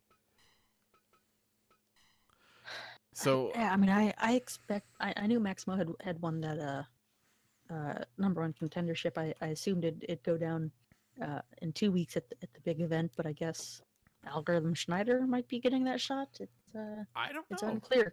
I mean, both guys might get severely injured in this bathroom fight, and maybe there's not going to be a hardcore match in 2 weeks. Yeah, I don't know, but apparently that's next week, and now we have a. I mean, God, I think we actually have to. I think we do have to run the ad here for Supreme Buick. They're still doing their free fucking tracksuit offer. We have the Supremes. We have Cheezist and Sanders They're going up against Team Belly Ribbon here in Computer Collins and Foundation Russo. And interestingly enough, Computer Collins is the guy who put Jesus on the shelf. So will there kind of be some retribution here, I guess, is the question. And I don't have an answer to that.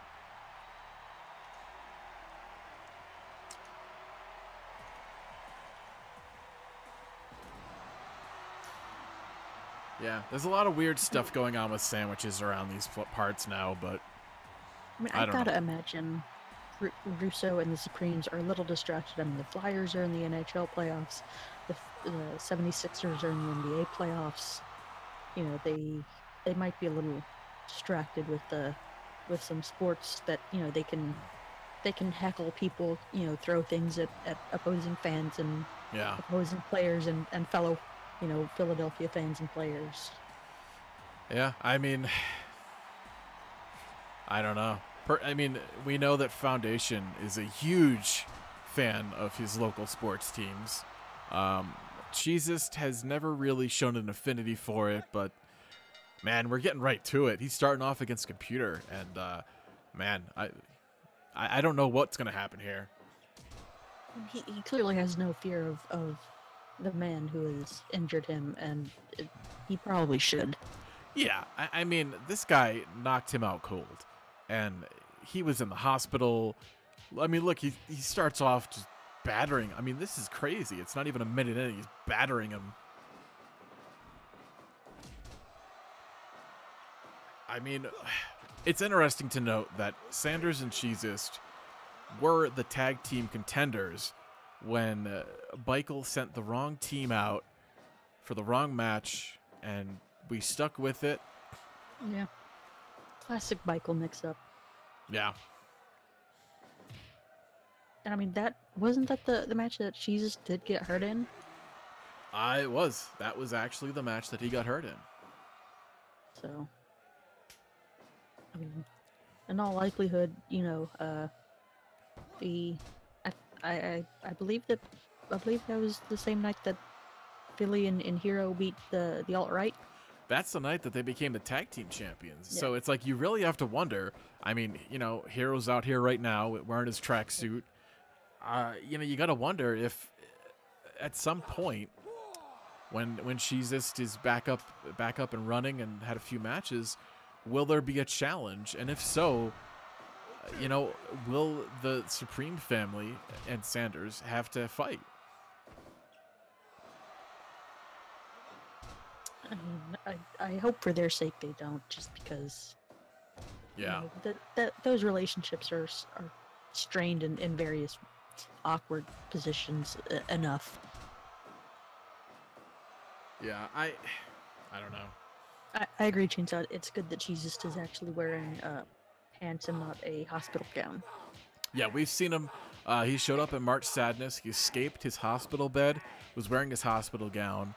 He got the ever-living crap beaten out of him. And, you know, he's doing better now, apparently. He's not wearing anything on his head like he was before either. So hopefully he's not hurt anymore, but I don't know.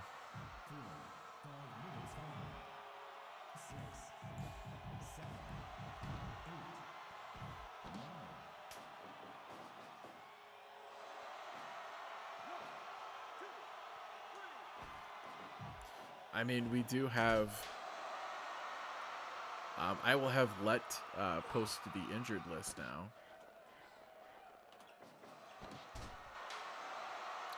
I mean, these Discussion Davis is technically listed as injured, but come on. I think it's more embarrassed that he couldn't defeat the hapless fixers in an hour. But you know, like, I don't know. So he's probably getting some you know, quack doctor to keep writing that he's, you know, unfit to compete. I mean, he can just, you know, referee and make an ass out of himself. We have to assume that in 2 weeks, Discussion Davis is getting a title shot at Bike. I mean, we have to assume that because this is SCFL and nothing makes sense. But I I don't know. I don't know. He's Chainsaw, I don't know if they're letting discussion in the ring as much as he's just forcing himself. Yeah. He beat up Picaporte and stole his shirt. So I guess it's at the point where no one feels that they want to I think they just don't want to deal with his shit for the time being and are just going to let him do whatever. Yeah, it's Bike and discussion have a very strange and strained relationship. It's I don't know. People in Belly Ribbon just seem to put up with discussion just bullshit that nobody else does, by the way. Nobody else puts up with this guy. Yeah. I assume that Xylop doesn't have your phone number, so he's not going to be texting you any weird pictures tonight. Thank God he doesn't, because what Jason tells me, Xylophone just never stops. Mm. He's looking for texting buddies. He's got a flip phone. He doesn't really have internet on his phone or anything, so he's working with what he's got.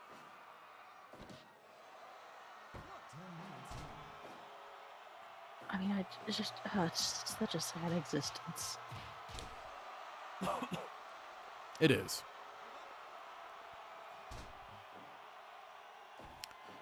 I mean, you know, we're watching Computer Collins just smoosh Cheesesteak right in the face with a punch. Cheesesteak's able to kick out, though. You know, he's cognizant. He suffered a concussion, but he seems okay. He, of course, has been, getting... he had a hospital bed for a matter of weeks. He wasn't doing so hot then, but he seems to be... he might have lost a step or two. It's hard to tell. And you can't really tell when he is and when he isn't concussed. He's just kind of that low-level brain activity at all times, kind of. We do know that his good friend Sanders was there at the hospital every day, making sure that Jesus' hair was on point, and that is friendship. Big splash from Jesus, but foundation. It's kind of unnecessary for hair upkeep on a daily basis. But that's just that's the kind of friends they are. Yeah, man. Weird friends. Sanders came in and hit that big, weird suplex stunner on Foundation to kind of tell him to get the hell out of the ring. You know, the boys are back, I guess. But the boys are back in town. But you know, Computer Collins is perhaps one of the toughest members of Belly Ribbon.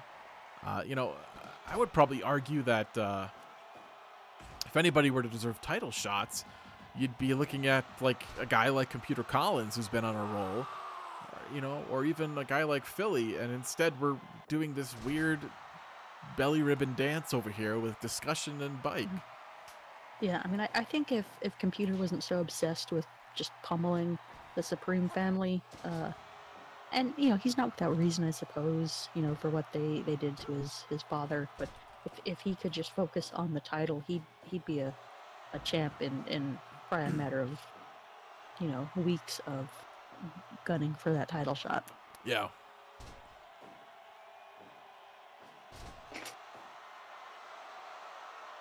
My God.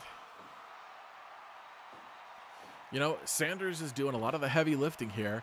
Oh, man, that big Osaka cutter on Computer Collins, but, I mean, he just couldn't cover him in time.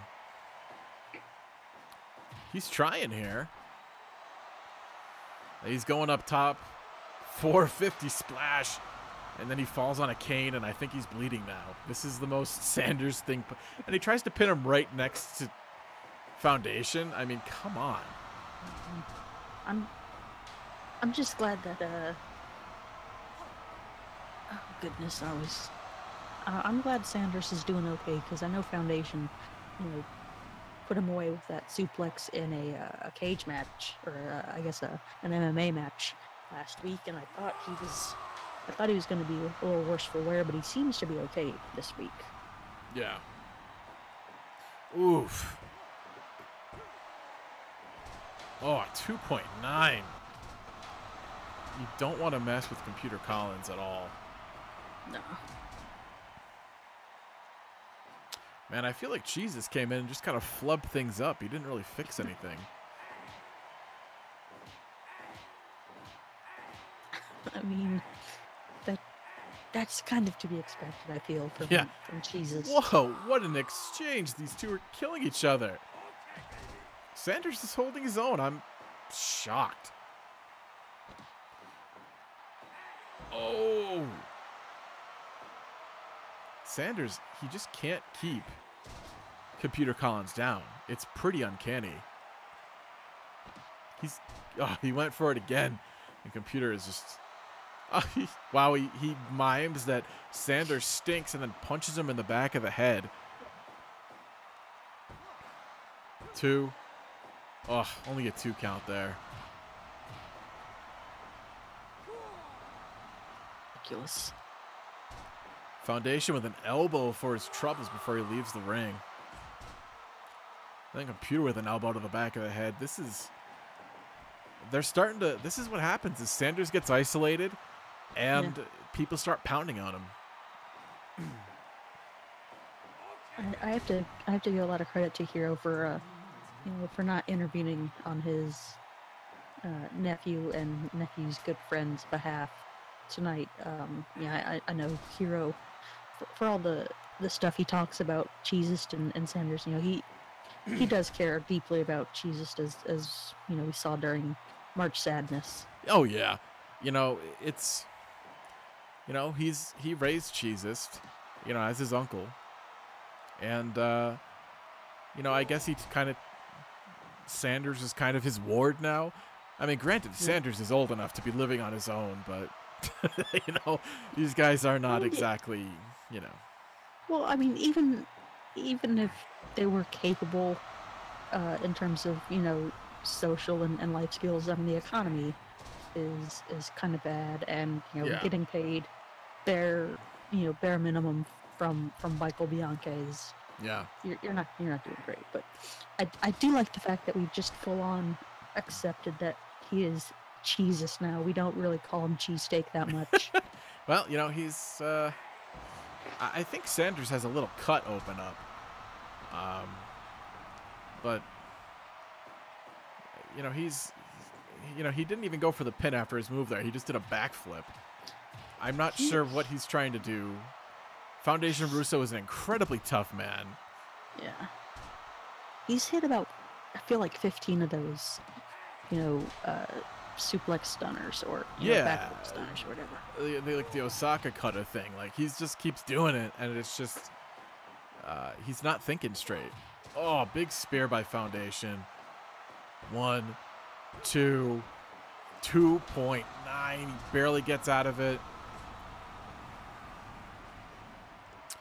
Oh, he was going for the shotgun stunner on Computer, and then Foundation elbows him in the face, and then Jesus kind of walks into Foundation.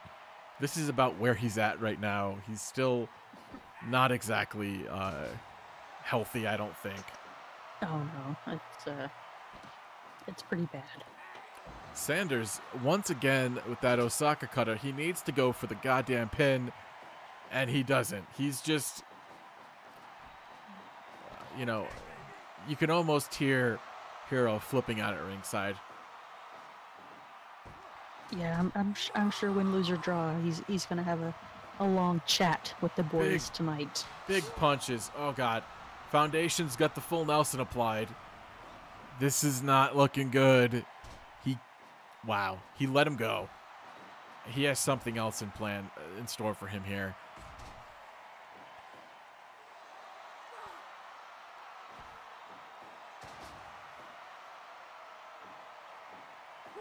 Oh, big overhand right. Then he just slams him down. This guy is a brute. Another big overhand. Followed by a lariat to the back of the head. He's just messing with Sanders now. And Sanders, of course, not looking for a tag. Just this guy. Oh, full Nelson applied again. Sledding's seen enough. He's seen enough there. I was gonna say I assume Sanders wasn't going for the tag because that he could tell that cheesesteak was not capable of doing much in the ring, but it's kind of a moot point at this point. Yeah. Wow.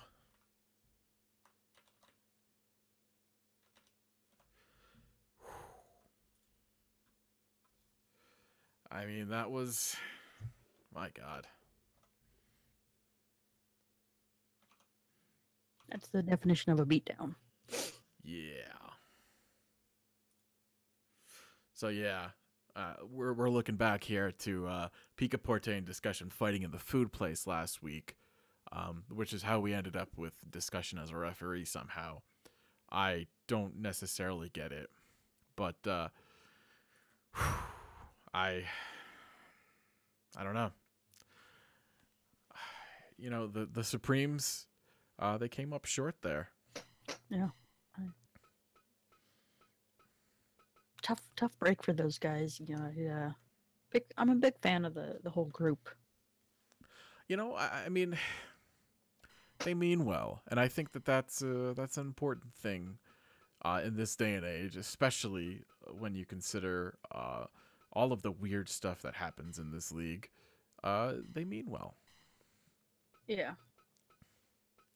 Because not everybody here means well, as we've seen. And speaking of that, we have a rematch for Trios contendership from last week, where we saw the PK Gym boys led by Karate Hendrix going up against Team Belly Ribbon, and Garden Green pulled a knife. It was the damnedest thing I'd ever seen. Now I was unavailable, but I reviewed the tapes when I got back, and I was absolutely shocked. I mean, Garden Green would do something like that. Why would you pull a knife? You know what I mean?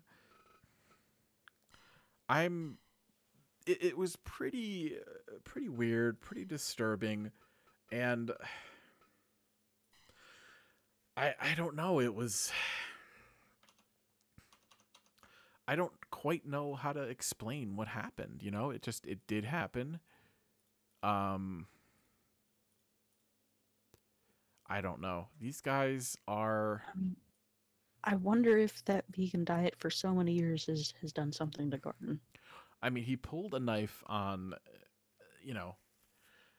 on Fragrant Tanaka, and Sledding just didn't know what to do and just ended up counting them out.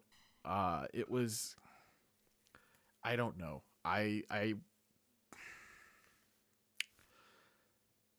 don't know. It's so we get a rematch here, and I hope that we don't have the same honestly the same bull happen here. I mean, Garden Green's a vegan, you know? And we know that vegans do get a little bit militant sometimes about their food. But I don't know that there was any food involved, you know? I mean, it could have been something as seemingly benign as, maybe Fragrant Tanaka ate, the last of the vegetable platter, and, Garden Green didn't really have anything else to eat at craft services. And that's what tipped him off. And somehow the blood is returned. I am kind of shocked by that. Why is the blood back? I'm pretty... Why is the blood there? I thought it was gone. Is this the Shadow Realm in play here? And there's a chair in the middle of the ring? Okay. Why not? Why is it in the middle of the ring? I mean, if someone gets powerbombed by an invisible force, I'm gonna leave. I'm just gonna flee in terror and try and never return to Belly Ribbon, Iowa. Although I'm sure I'll get drawn back by some bizarre supernatural force next time. I don't know. That blood was gone, man. That blood was completely gone, and it's back, and I'm concerned. I'm concerned as to what happened, why it's back. These guys just keep running into each other off of Irish whips. I'm My God.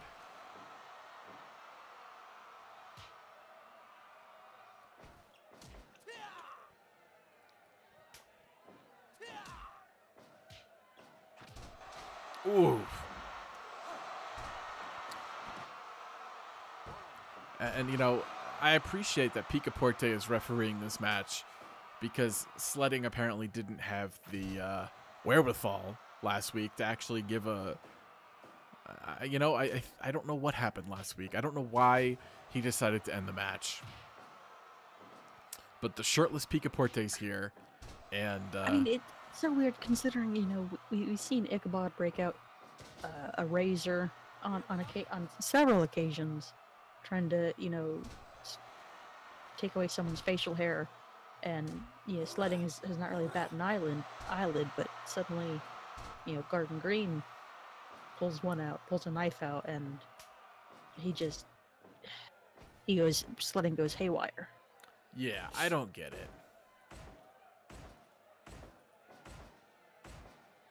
Ah, these guys are exchanging blows. I mean, we have especially Esposito, Blaster Robinson, two guys with boxing pedigrees. I mean, you know, Blaster hits a hell of a lot harder than Esposito. Esposito's got to rely on speed if he's going to keep striking and not, you know, be a little more crafty. But he shouldn't be in a brawl here.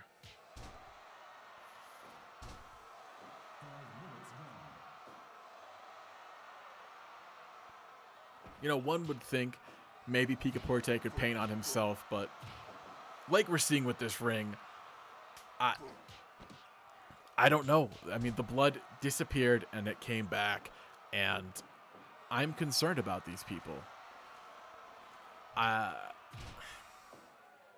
There's also a mysterious chair in the middle of the ring. I didn't see anybody put that there. I don't know what the hell's going on. Last week we had Garden Green pull a goddamn knife. This is mayhem. Oh God, Karate just pulled the sickle out from underneath the ring. That's what happened last week. My God. Picaporte, to his credit, has not just ended the match. It's out there. Who put that there? You got to think it was Garden Green. I mean, yeah, but it looks like Ichabod. Slide yeah, where his team was. I mean, unless he thought his team would be on the other corner, but you can't know that. So why stash it? You know, somewhere you got like a 50-50 chance of being put. I don't know. I don't know. It's really, these guys are. You know, I don't know, Baron Disco. Is blood considered a legal weapon? I guess it has to be, but it's not illegal to bleed on an opponent, I guess. Yeah. Or to spit your blood at them, I guess.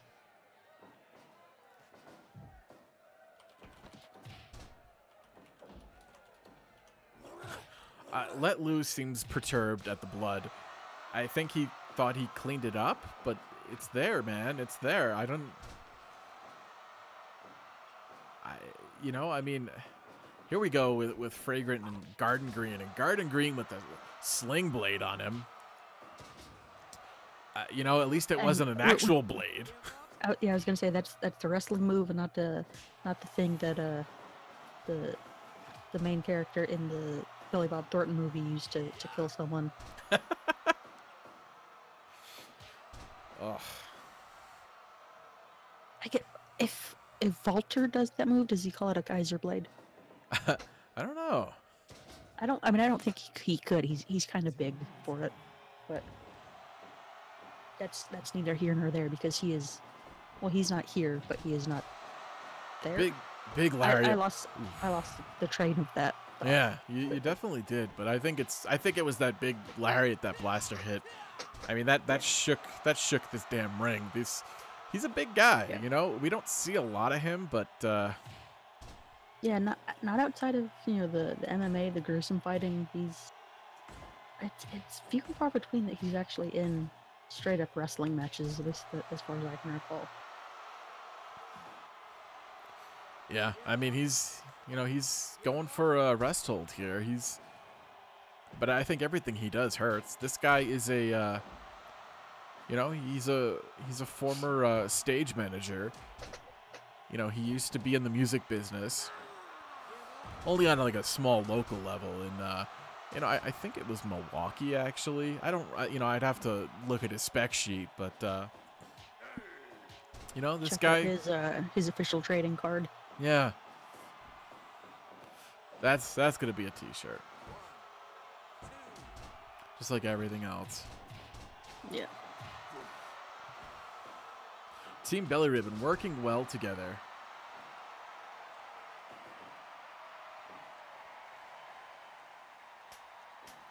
You know, he's an indoors kind of guy. You know, he's all about he was all about the nightlife. We have a couple of people who were involved in the bar business back in the day.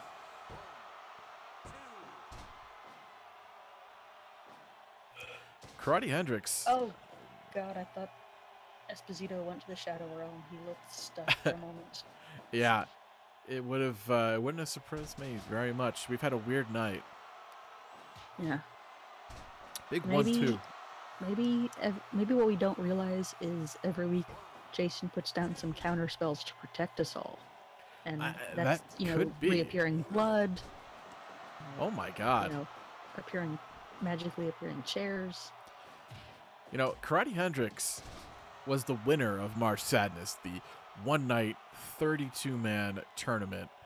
He challenged Spencer Morgan, and Spencer Morgan was able to overcome him. And, you know, now here he is, second week in a row as a part of a trios. And every night is a weird night, Chainsaw, but we don't like to talk about it. But every night doesn't feature blood that goes away and then comes back. I'm concerned about that. That's really, it's really weirding me out.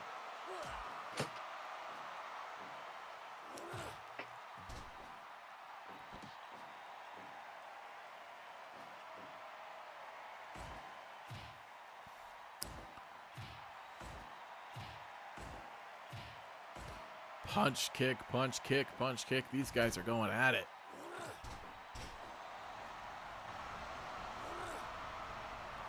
And that is the gym that Tanaka's a part of. Yeah, I know. Oh, Hurricane Rana on the chair. Garden Green. None of that.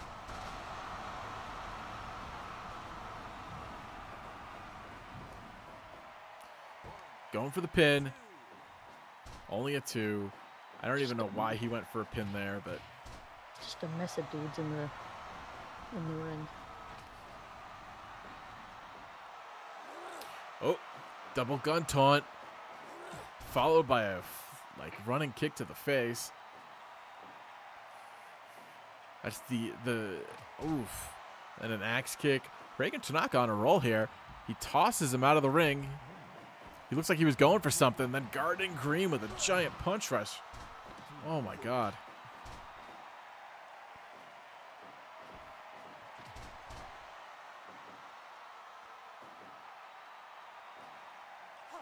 Oof.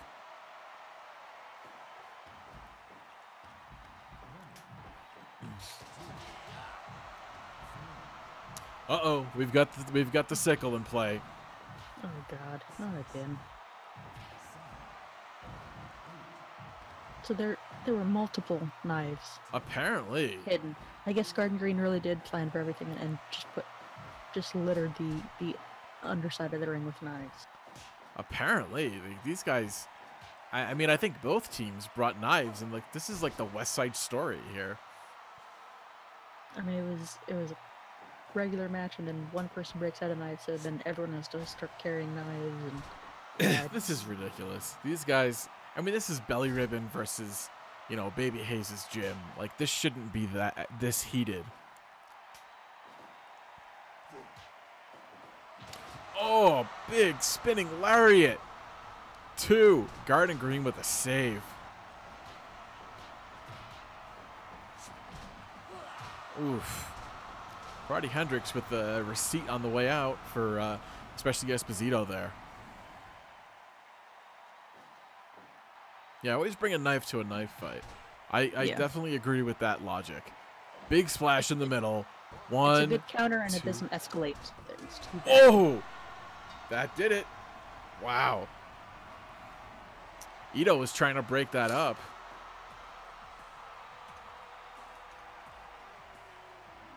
Well, that happened. Yeah.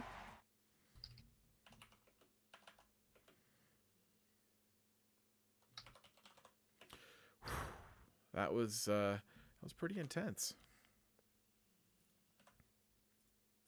Esposito and Ito, not having an easy go of things in life anymore, are they? No, it's been a while since they've been at the top of the game. Yeah. Oh, so guess who's coming up next? I don't recall. I have lost my piece of paper with the card. Oh my god. Tapas Tiempo. The angriest man stands alone. Probably should be the angriest son, but I don't know if he's the brightest bulb. Well, I mean, I'm sure he had to translate it from Spanish to English for to fully grasp his threat. Yeah. Wow.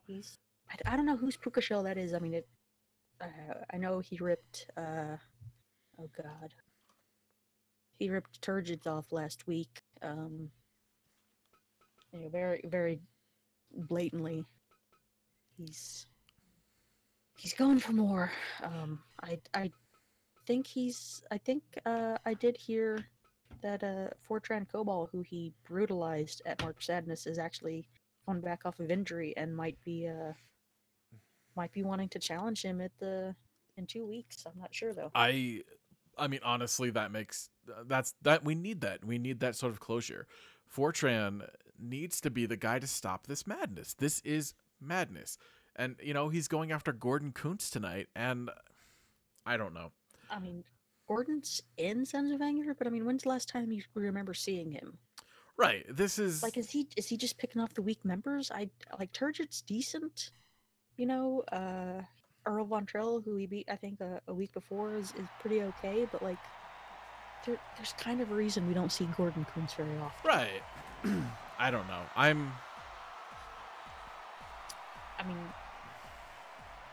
don't know. I don't speak Spanish, so I can't really talk to Tapas very well. And that's just an issue of language being a bullshit construct. Why can't we just communicate ideas with our minds? I don't know.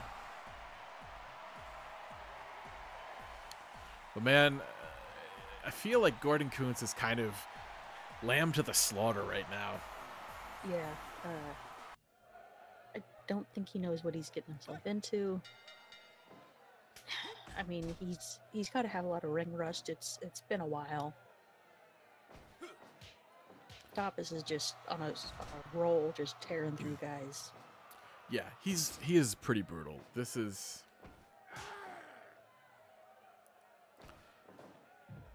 I mean, this is we've got blood. Gordon went for what looks like an RKO or something, and he just fell on his ass.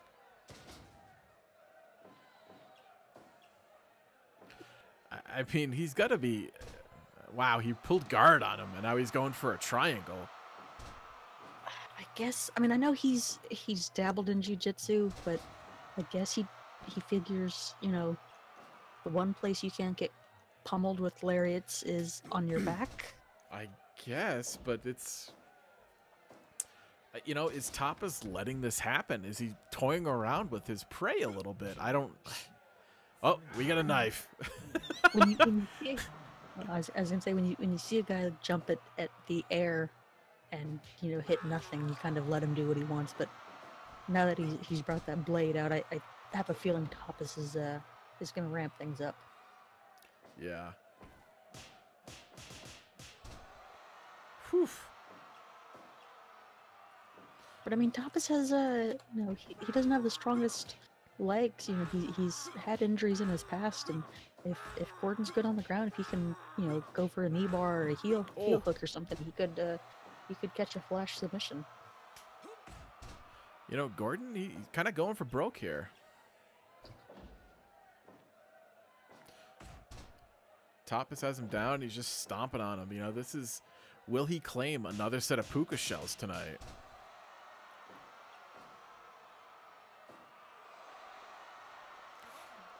It's just stretching this guy out now. It's We don't really see a lot of Gordon here. And I wonder if Tapas is going to do what he's been doing to his, I guess, former friends, colleagues, people affiliated, and just beating the crap out of him until we don't see him for a while. Like, oof. Big palm thrust. He's trying to, like, cave his brain in. 17. Oh, God, they barely beat the count on the outside because they were so invested in beating each other up. I think Gordon Kuntz is trying to make a name for himself by showing that he's sticking up for the Sons of Anger. Yeah, I mean, he's... Maybe they figure he's got the weird kryptonite to take down Tapas. He might.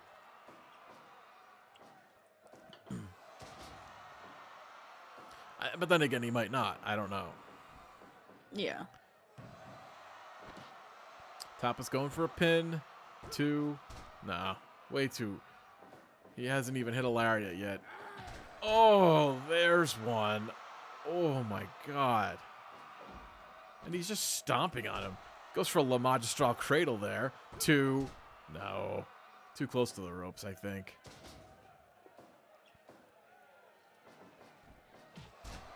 Gordon fires back with a flying knee. I think he's cognizant that he has to turn it up into high gear if he wants to beat this guy. He's felt the kiss of the lariat, you know? Yeah, I mean, he's just lucky he didn't get hit with that sliding elbow. Right, that thing has put away just about everybody. Big flying elbow drop by Gordon, and he doesn't follow up on it. And that's a mistake. That's a mistake. I mean, come on. Lariat! Oh, God. And then he just grinds his elbow into it. He's not even trying to finish him. He's making a statement. Yeah, I mean, I think Gordon's getting a little tired. Like I said, he hasn't been in active competition in a while, so he might not have the cardio that he should for a guy as dangerous as Tapas Tiempo. Yeah, this is... Oh! Big cutter. I think he wanted to go for another one there. He's got him up.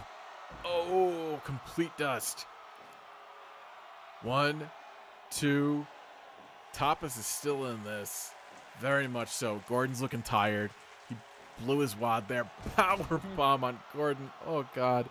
This is kind of the beginning of the end for him, I feel. Yeah. Second power bomb. Oh, my God. Running off the ropes. Oh, he ducks the lariat. He just saved himself. He's not as dumb as he looks, I guess, or maybe he's just lucky. Oh, went for the pump handle. Gordon goes behind him, punches him down in the belly a bunch of times, and then he celebrates.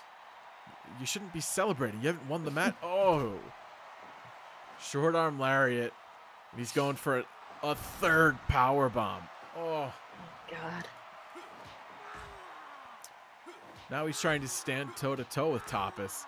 I feel like Tapas is going to take someone's head off with one of those lariats, except like literally just take it off. Yeah. Oh my God. He's whipping Tapas, flying knee, but misses. And then Morse hits to the belly. Sledding the referee, he's all about that. 1-2 puts down Tapas. Gordon off the ropes. Big Hulk Hogan leg drop, but he's tired. Both men are tired. You know, this is Tapas's Achilles heel, I think. His cardio is not great. Yeah, I mean, he's used to just steamrolling guys, so it's rough if they put back too much of a fight, I guess. A monkey flip, and both guys are pretty gassed here. Oh. Tornado DDT. Is Gordon gonna do this? No, they're both down. Okay. He's got him.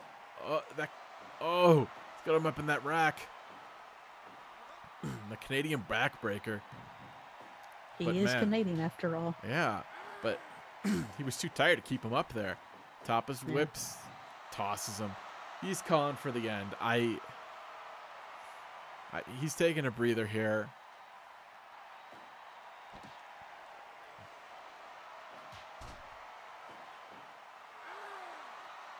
Lariat. Oh, Jesus. He whips him. Big overhand right. Whips him again.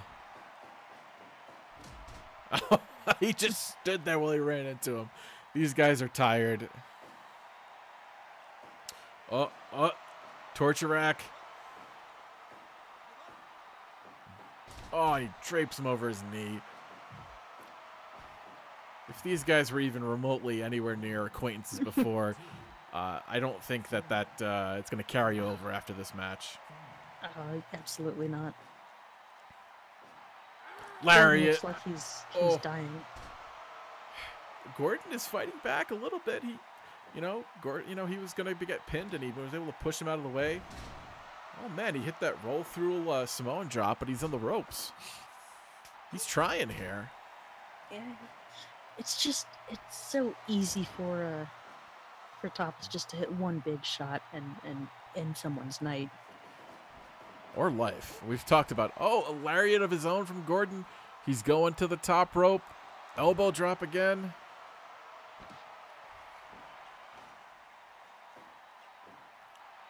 My God.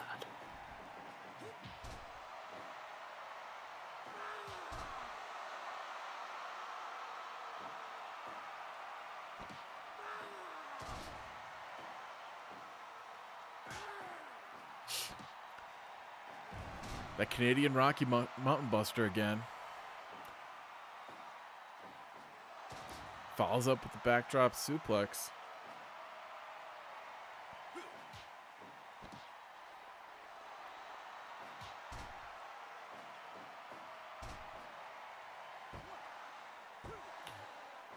.9 on a roll-up. Gotta take whatever you can get, I guess.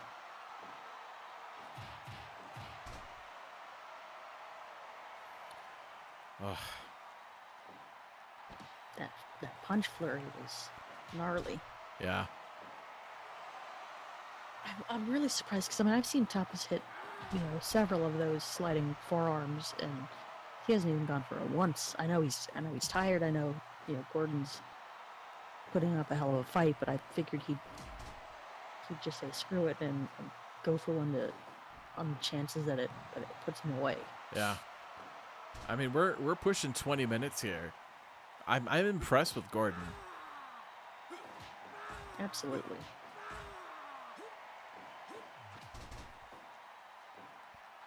Lariat. Ugh.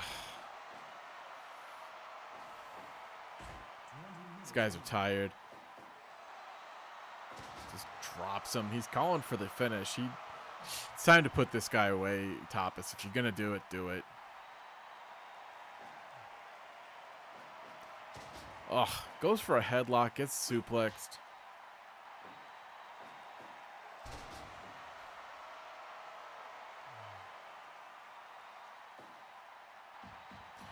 Big punch rush. Man, Gordon is showing something here. Yeah. Maybe he needs to show up more than once every couple of months. I know. Oh, flying lariat from him. And Tapas picks him up and drops him like it's nothing. Big overhand right. Lariat to the back of the head. And he tosses him into the corner like he's not. Lariat in the corner. This is getting brutal. I mean, this is, and he's just doing those big, like, weird-ass punches in the corner. Oh, these big clubbing blows. Yeah, those Vader hammers. I'm honestly, I know there's not been a ton of, just, I guess, bone to forehead, but I'm surprised no one's been even split open a little bit. Yeah. They've taken a lot of big shots. Canadian Buster again. 2.9. Tapas needs to put this guy away because he's starting to get in trouble here. Yeah. I mean, this is clearly someone he hasn't, scouted a lot though. So maybe he's just unfamiliar.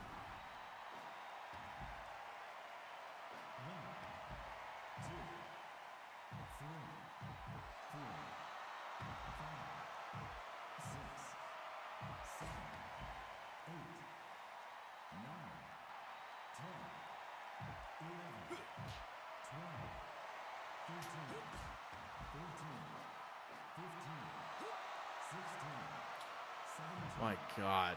Almost counted out there.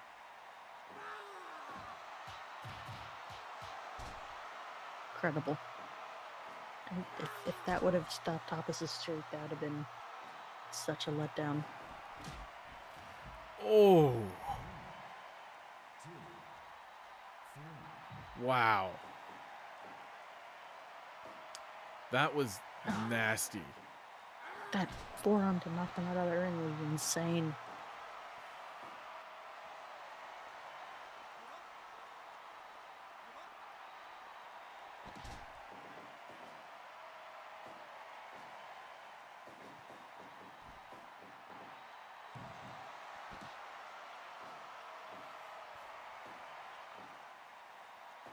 Oh, Tapas. Another power bomb. This is brutal.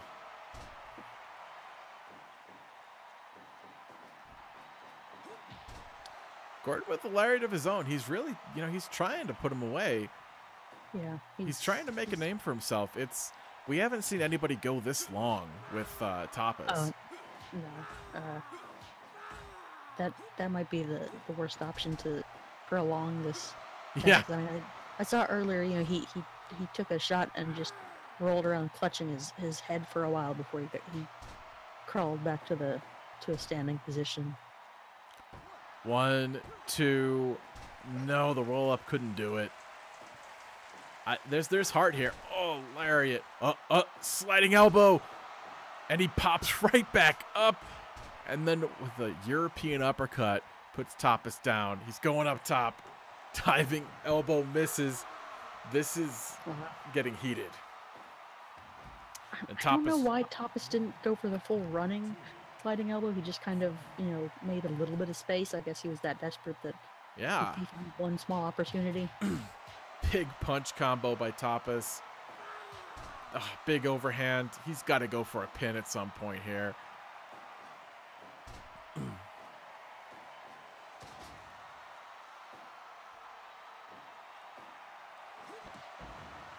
Oh.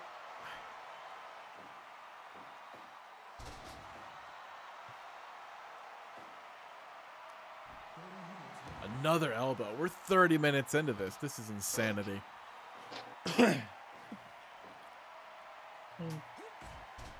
As I said kind of at the start of the show, these cards that on paper may not look like much, there's bound to be something crazy.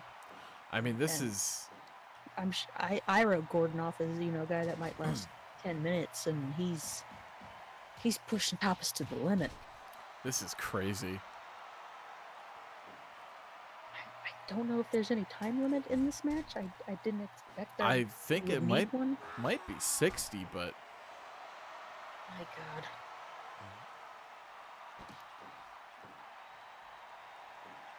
I mean, I expect someone's going to just go down from pure exhaustion before we get to that point. These guys look exhausted. Flying knee on Tapas. And, Tapas comes right back. He needs to hit that big sliding elbow, I think, again, but he's not. Yeah. Oh, off the ropes. Lariat. Oh, God, but he picks him up. He needs to just pin after that. It needs to be over, man. Another one. This is... Oh. Gordon is... I think Gordon, no matter what happens here, I thought for a second Tapas might be, just getting mad and he's wanting to hurt Gordon with those multiple lariats, but... Yeah. I don't know. He might just be at a loss for what to do. Here comes the wind-up. Sliding elbow. He's going for the pin, and he's in the ropes. Just bad ring awareness here. He's tired. He's not thinking straight.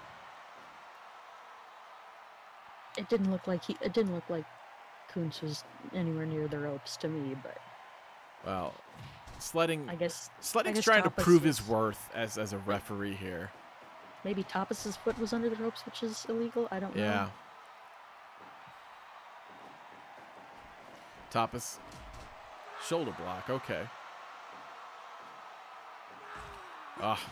Right back into this. They're exchanging blows. Lariat. He picks him up and drops him back down again. This is... Oh. Gordon Kuhn. Oh! Canadian Destroyer. Oh my God. 1, 2. No! What? Holy shit. Oh. The most Canadian move of all time could not get the job He's up done. top. He's up top. Diving lariat by Tapas. And he picks him up.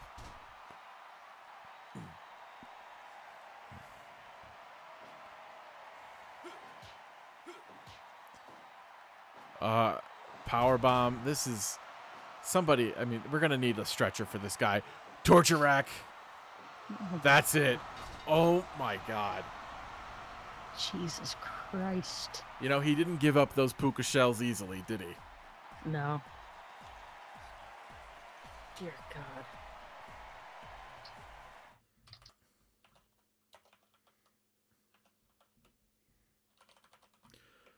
Oh my God. I'm kind of at a loss of what to say there. That was... I mean, I think Bick said it all. Bick said it all with that rating. Yeah, 100%. That was...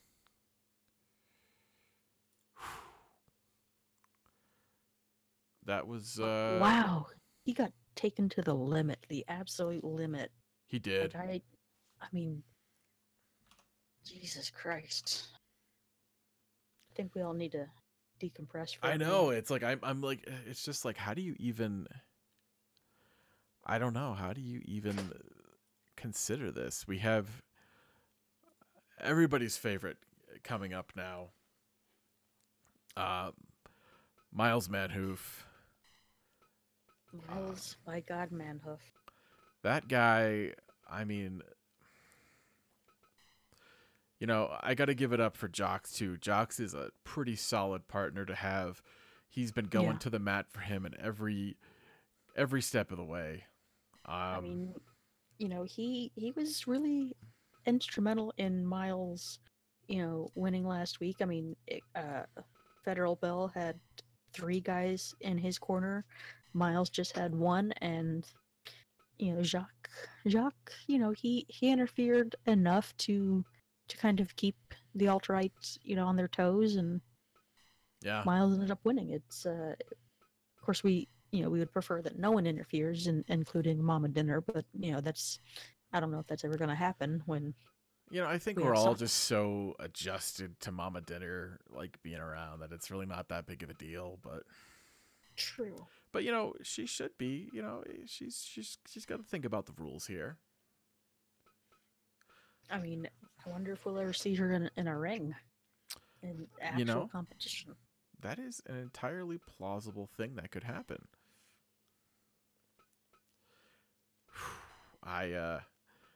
Well, I mean, Miles is coming up here, and he's going up against the alt-right. And one has to believe that, I don't know. I'm concerned because it's the alt-right, you know?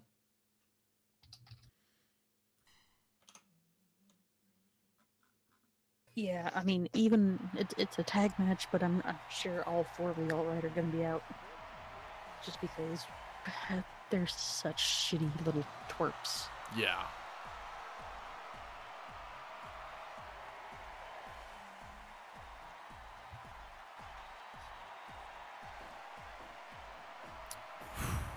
I mean, Jacques got obliterated by Ichabod. Like, I mean, Ichabod's a much too, I think, high of a test for... Maybe if Jacques was, you know, 15, 20 years younger, he might have something for Ichabod, but he's getting up there in years. Yeah.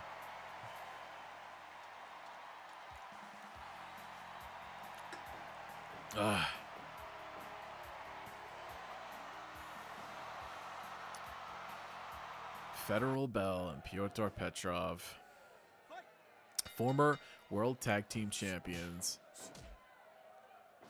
going up against, you know, I mean, let's be honest here, an accomplished tag team. Yeah, I mean, in Miles and Jox. They've done all right in the past. The whole alt-right's here. And we already have a weapon in the ring from Gene Green, who we haven't seen in quite a while after Emilio knocked him out cold. Yeah, that was pretty rough what happened.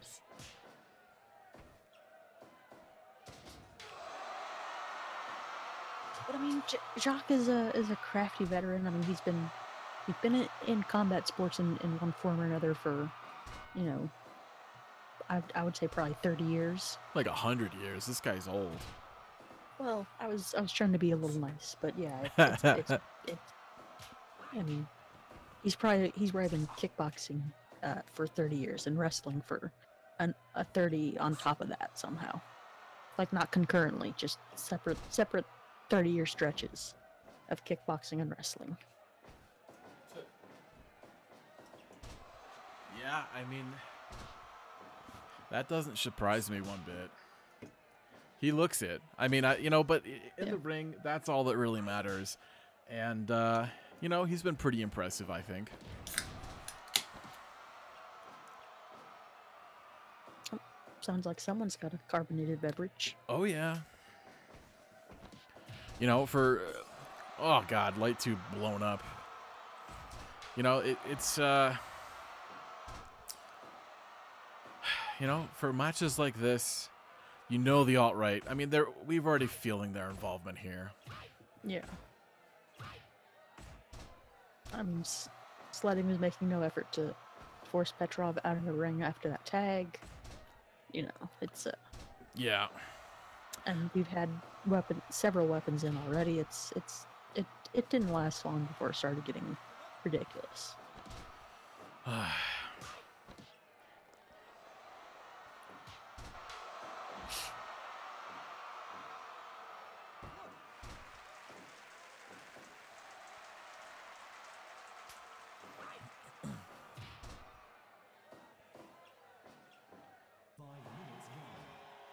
Alt-right was trying to isolate Miles, but he managed to escape that side of the ring and make the tag.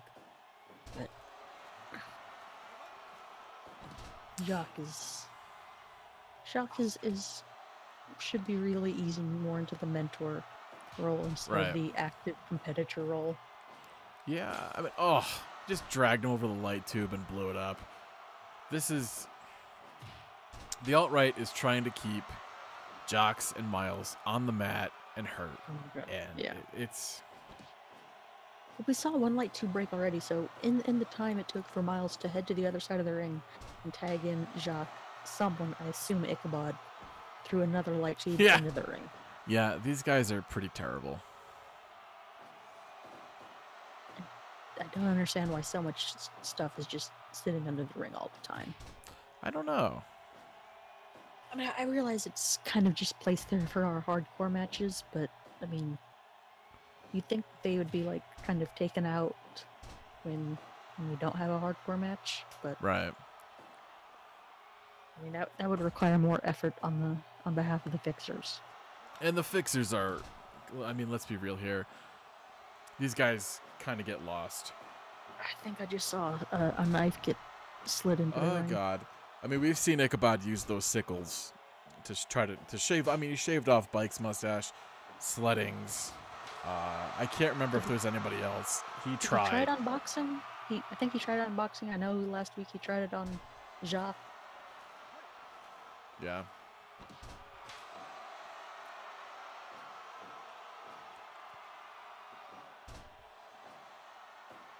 Can't believe we're closing in on 9 minutes and still no knees for Miles. Yeah, I mean, it's Jocks is in there and they're keeping him grounded. Yeah.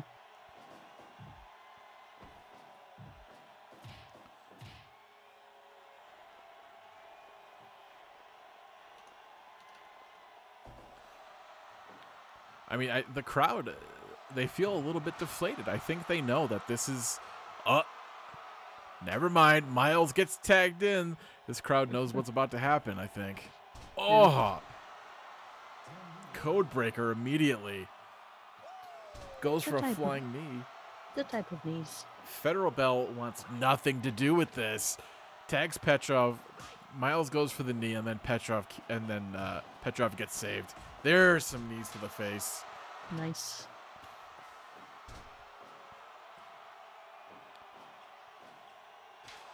Oh.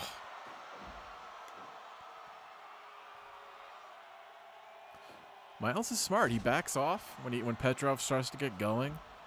Big snap suplex.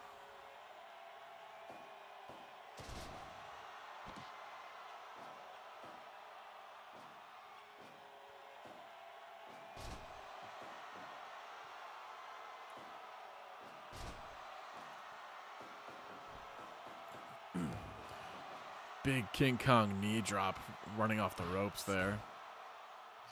Not quite what the fans were looking for just yet, but Miles is just getting warmed up, I think. I guess you gotta start. You gotta kind of start small. Yeah. I mean, especially the crowd's kind of eased down after that insane match we just had. So you gotta slowly build them back up. Federal Bell drops a knee before he leaves the ring. What's he trying to say there, you know? Not a double knee. He's not that kind of guy. No. It's a Tebow style knee, I'm sure. Yeah, he doesn't. The only kind of knee you can take. I mean, that's why this whole thing's happening.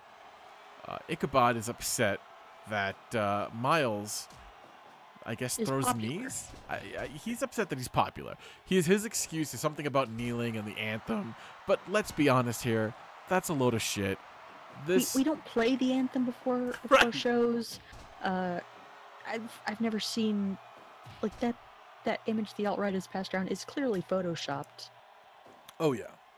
I'm pretty sure I saw like a part of, immediately Ito's leg next to a kneeling Miles. Like they just took a clip of one of the matches and just trying to say, oh, look what he does. Yeah, it's ridiculous.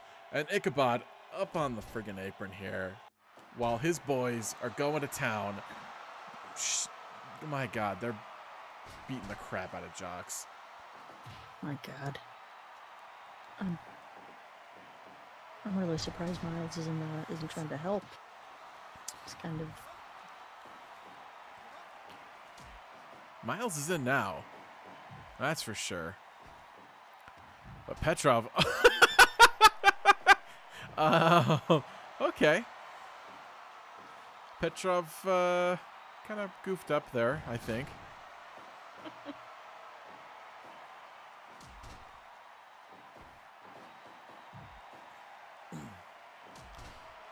Gene Green is up now. And you know what? God. I'm not sure it's helping. Oh. Backdrop STO combo on Miles. I don't think Miles is the legal guy. I don't remember. Honestly, this match is chaotic. I'm pretty sure it's still Yeah, it's still Jock.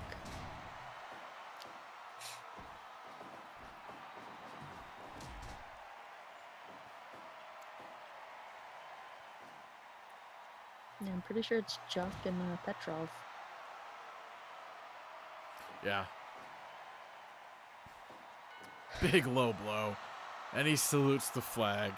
Come on, man. Come on. Jock Bick gets up and power bombs him. That's what he thinks about his... Oh, and he's talking down to him. Wow. Petrov went to punch him in the face, but Jocks was having none of it, but then eats a couple of knees to the face. I think Jock was probably trying to tell him something about, respecting other people's choices to do as they please in this great country. Yeah, lecturing Petrov just seems like a lost cause. I mean, especially when I'm sure they don't have a common language between them. Jacques is from Haiti. He speaks French. Yeah. And I guess Haitian Creole is maybe the more accurate term. I mean, people here should understand it. Belly Ribbon is immersed in Creole culture somehow. Well, I mean, it might be a distant dialect. Ugh. But I'm pretty sure that Petrov, I mean, he speaks Russian, he speaks garbled English. Yeah, gibberish, his whatever English, it's there, He speaks American. Yeah. I thought Sledding was going to get killed by Federal Bell off that Irish whip. My God, just hitting Miles in the balls repeatedly on the outside. They're obsessed with his balls, I guess. Yeah. Weirdly. Wow, he almost got DQ'd there with that stick. Uh-oh. Jocks just got thrown to the wolves. Oh my God. And Miles is doing jumping splits and wooing. Look, we all love him, but that was kind of weird. These millennials, man. Yeah. These kids today. Oh. Reverses. 2, 3. Jocks went for the power bomb, and Federal Bell reversed it after all of that mayhem that happened out of the ring, where they beat the piss out of Jocks. Does anything positive come from this? I don't know.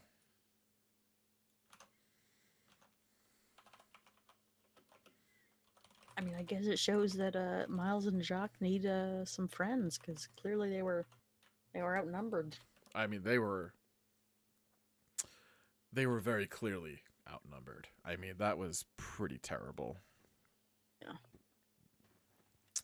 And this is the last time that we saw the Kelly family, and they're coming up now. They're defending their newly acquired tag team championship. Yeah, it was St. Patrick's Day, and Kelly was placed in just a meat grinder, a gauntlet, a misguided attempt at being nice from Michael. Yeah. I mean, he thought that all Irish people's birthdays are on St. Patrick's Day, so he thought he was giving Kelly a present by putting him in like 5 or 6 matches. It was a in one lot night. of matches.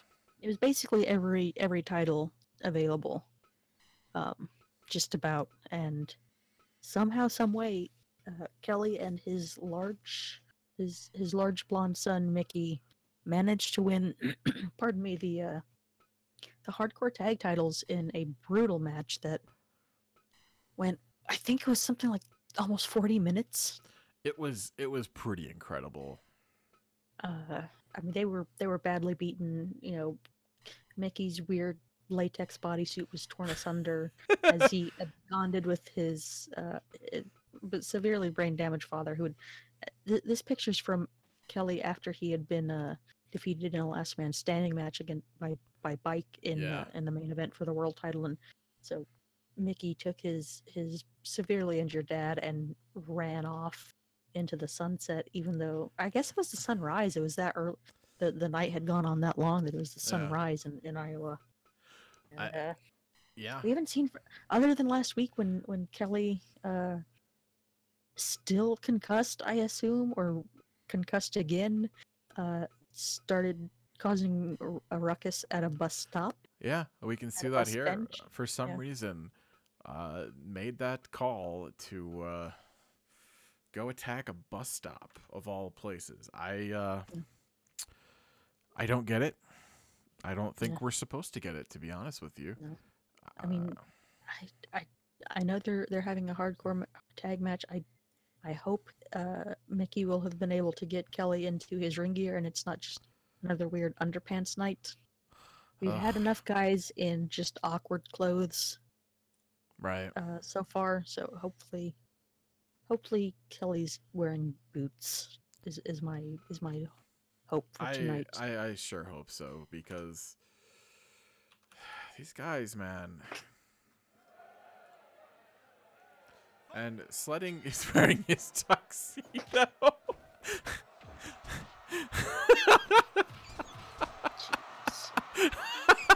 I guess he's excited about the return of the Kelly family. I don't really know why. Maybe he's decided he'll ref in that so Picaporte can have a shirt. Maybe he's given up his shirt, but it's kind of pointless at this point. I mean, this is the main event. It's the main event. Like this is for the tag titles. Like this is.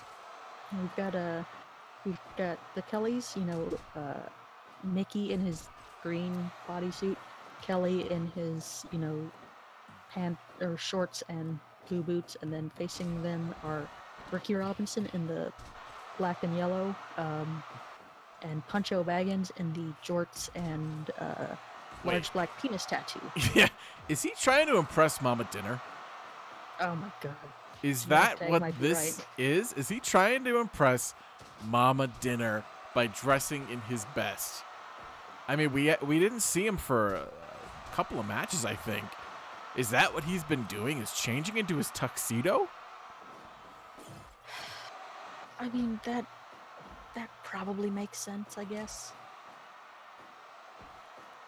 I mean, we saw mean, him that- before. He was upset. Discussion was flirting with Mama Dinner. I was gonna say I saw earlier, about a minute or so earlier, Mickey actually, it got broken up. He actually went for a pinfall, so he seems to have maybe learned a little bit, as we saw Yeah. in his first appearance. He did not understand the concept of pro wrestling. No. Almost refused to go for pin attempts in his debut match. He's just adult. He was not the brightest bulb there. He's a big strong lad, Oh, but we just saw the big throwing German suplex on Ricky. He's a strong boy. Oh. I guess he gets it from his mom, because he certainly doesn't get any of that size or strength from his dad. No, his dad's a wee fella. His dad is incredibly tiny, incredibly wiry, Oh. brunette and brunette. Yeah. Another big suplex.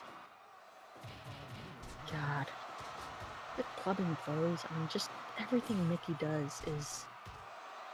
I mean, like the dichotomy of these two, like it's kind of a classic tag team of large strong guy and small nimble guy, but like this is a family. This is oh no, out of the ring. Kelly has hit the boards. This is like Buff Bagwell and Scott Norton teaming up, except they're family and nobody's Buff Bagwell. Nobody wants to be Buff Bagwell. Come on. Yeah. Although I don't know who the Buff Bagwell of the Sons of Anger would be. Somebody. Yeah. Every group needs a Buff Bagwell. I think that's inherently clear. I mean, I wonder who the Buff Bagwell of Belly Ribbon is then. That's tough. Who is a little sliding's down. His new tuxedo is getting God. soiled. He That's should have why thought it's a bad about idea. this. Now I'm really entrenched in this idea of finding who the Belly Ribbon. Oh my God, Puncho. Oh. Now I'm trying to think of. Oh God. Oh shit. I'm trying to I think mean, of who the it's- Belly Ribbon Buff Bagwell is now, and it's really gonna bother me. I mean, Puncho's been I've been hearing whispers that he's been wanting to get into hardcore for a long while, and you would think he'd do a little more to protect himself than. I mean, this is his normal outfit. Yeah. He's got it. He always has his wrists taped up, and he always has those weird kind of glove sort of wrist protectors. But Oh wow, this is. Wow. Puncho and Ricky are on a tear. yeah, I mean they're solid guys. They just I feel like they don't get a lot of opportunity. Maybe Ugh. they're kind of they get lost in the shuffle sometimes. They're they're not maybe on the same level of a tag team as Chucky and Meat, but Wow. Kelly just saved his son the indignity of having his head put in Ricky's tights.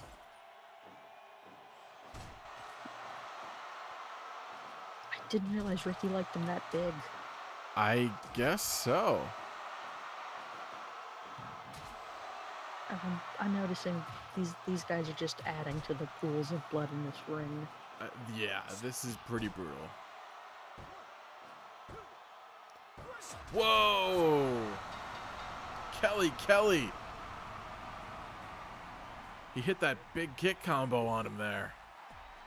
That was I it. didn't even see it. I was distracted by Mickey running the slowest Yeah, he was a little slow jaunt across, and in such a quick time. I mean, geez, that's a These guys, surprise. they're gonna hold on to those titles. I mean, we know Kelly is almost well, not impossible, but it's hard to put him away. Yeah. I'm kind of shocked by that. I don't know where we go from here. That was, the Kelly family together, better together. You know what I mean?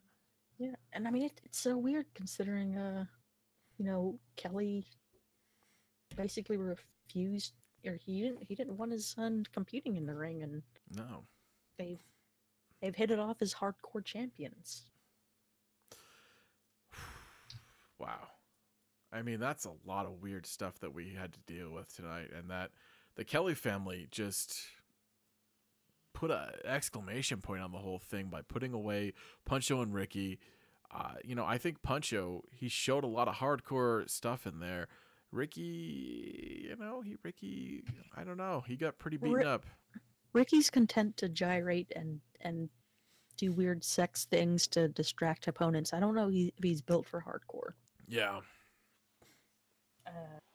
Generic tag. This was not a timed explosion match. The boards on the outside exploded. There was no actual, explosive that were going to go off in 15 minutes. When guys hit those boards on the outside, there were smaller explosions. So we got a couple of them before the night ended. Yeah, that was pretty incredible. That was, man, that was, I got to give it up to the Kelly family. They, father and son. We've seen father and son so many times in SCFL, and these guys, they did it right. I'm pretty blown away by that, and I'm still weirded out that the blood went away and came back, but we're moving on here. We're moving on and up. Next week we have the Hardcore Championship in a bathroom deathmatch, King of the Bathroom. I don't know if there's going to be sandwiches involved or not. Maybe. I hope not. That sounds pretty gross. Yeah, I mean, the fact that we have a photo of Technology eating a sandwich weird on a toilet already is while Maniac Missouri looks in a window at him is, I don't know, but that's next week. We should have the whole gang back together. The past 2 weeks, it's been scaled back a bit. Last week it was Jason and I. This week it was Jessica and I. And next week, Jason was here for about 15 minutes or so. We found out his family was in a car. Nothing weird about that. I mean, only when you compare it to what happened throughout the night. Like yeah. If you ran into someone and they said, "Oh yeah, I got my family in a car," and I'm just gonna hang out for like 20 minutes. Yeah. That'd be weird. But if you saw blood disappear and then reappear, the car thing would not even register. Yeah. So I mean, my God, what do we walk away from tonight? We have October Schmidt is the Scramble champion. Bradford Culpepper has hurt another Jonesy. Damn near killed this one. Yeah. Algorithm and Front Reed had the bloodiest match that we've perhaps ever seen. Front Reed bled literal buckets worth of blood. I think he's in trouble. We haven't been able to check on him. The Lost Boys beat Chucky and Meat. I think that puts them in contention for the tag titles. Wim Nyman, brand new .TV champion. Chuchai, a little bit of a lame duck champion. It is what it is, I guess. And then we saw the battle of the .TV mainstays and Offers and Freddy. And you know what? They still went under 15 minutes. Those guys, I don't know. They know how to have a tight 15. Yeah, they really do. That means Freddie Fisher gets a shot at Spencer Morgan in 2 weeks' time at our big show, Everything on the Line. I don't think we have a name for it yet, but yeah, I don't think we. I don't know. I don't know. I don't know, the spring fling or something. It's probably going to be something weird. Yeah, I mean, it's definitely going to be happening in the spring. It's a shame Maybe it won't be happening on 420 because that is a holy night. Yeah. But I mean, maybe we could have some reference to April Showers. I don't know who she is.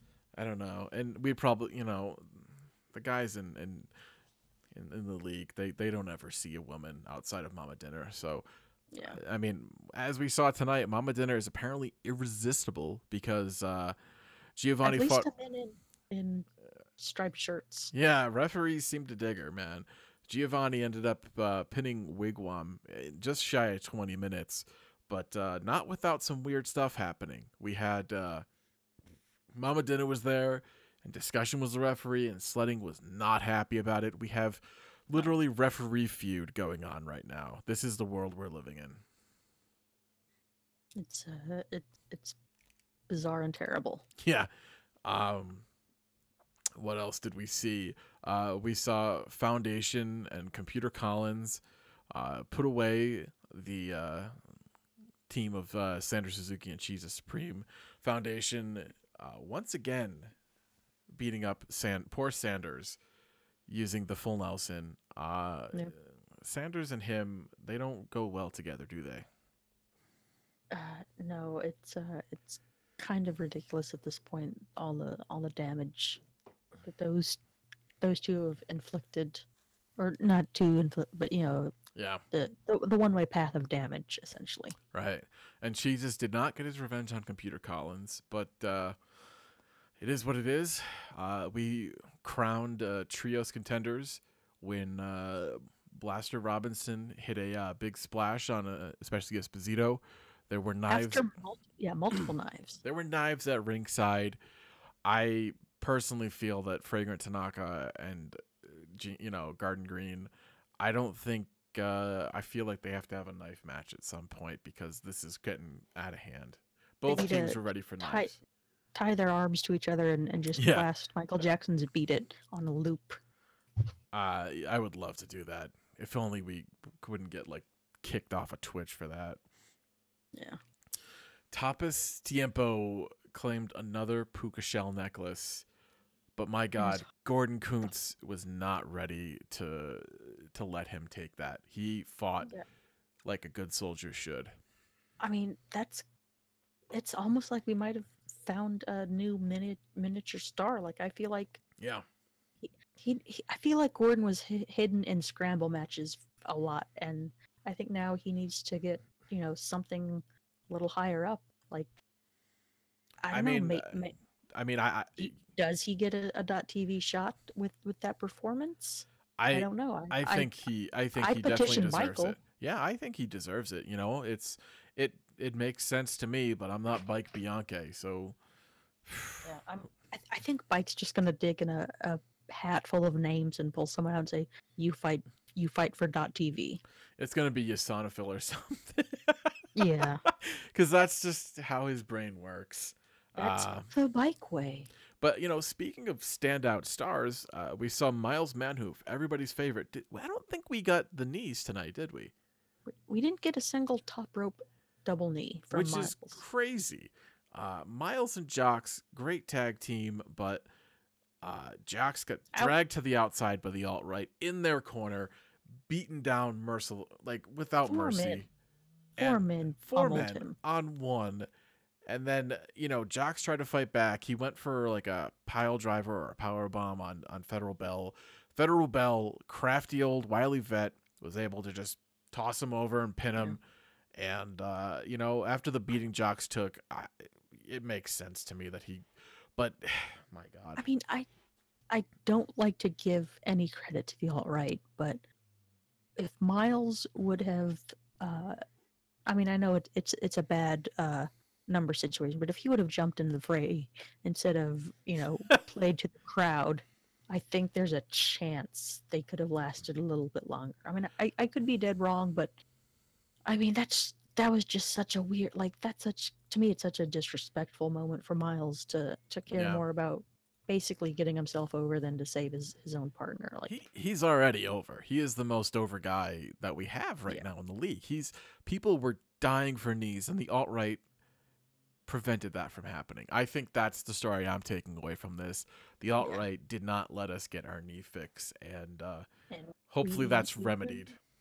we either need a cage match or something that else that will limit the number of alt-right people there, or we Miles and Jock need to find and make some friends. I don't know which is going to happen, but I think we need to get this sorted. Yeah, and I think at some point Miles has to fight Ichabod to get that all right off his back, and maybe like you said, a cage. I mean, as we saw, Ichabod is not exactly a guy who performs well under a cage situation. That's how he lost the title to Michael. But I can imagine that Ichabod is going to want, his alt-right goon squad to even if they don't win, just to try and wear down Miles enough that he's not even 50% going into that Right. eventual confrontation. He's gonna keep putting up obstacles until Miles is just battered and beaten, and then he'll charge in and say, "Oh, I want the match now." Yeah.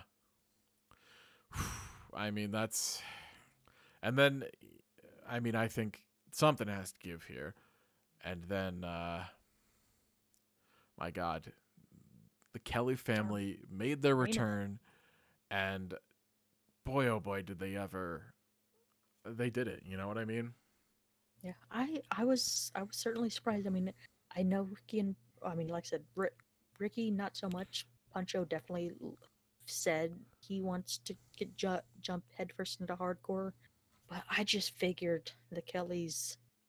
I mean, with Kelly's brain just at the constant state of disarray it's always in, I figured it was going to be a short night as hardcore tag champions for those two. Yeah, but you know what? They keep surprising us, and I don't know. When every time you throw a guy out of the ring, he hits an exploding barbed wire board, and Mickey Kelly is really good at throwing guys out of rings. That certainly stacks up. Yeah, for sure. It definitely does.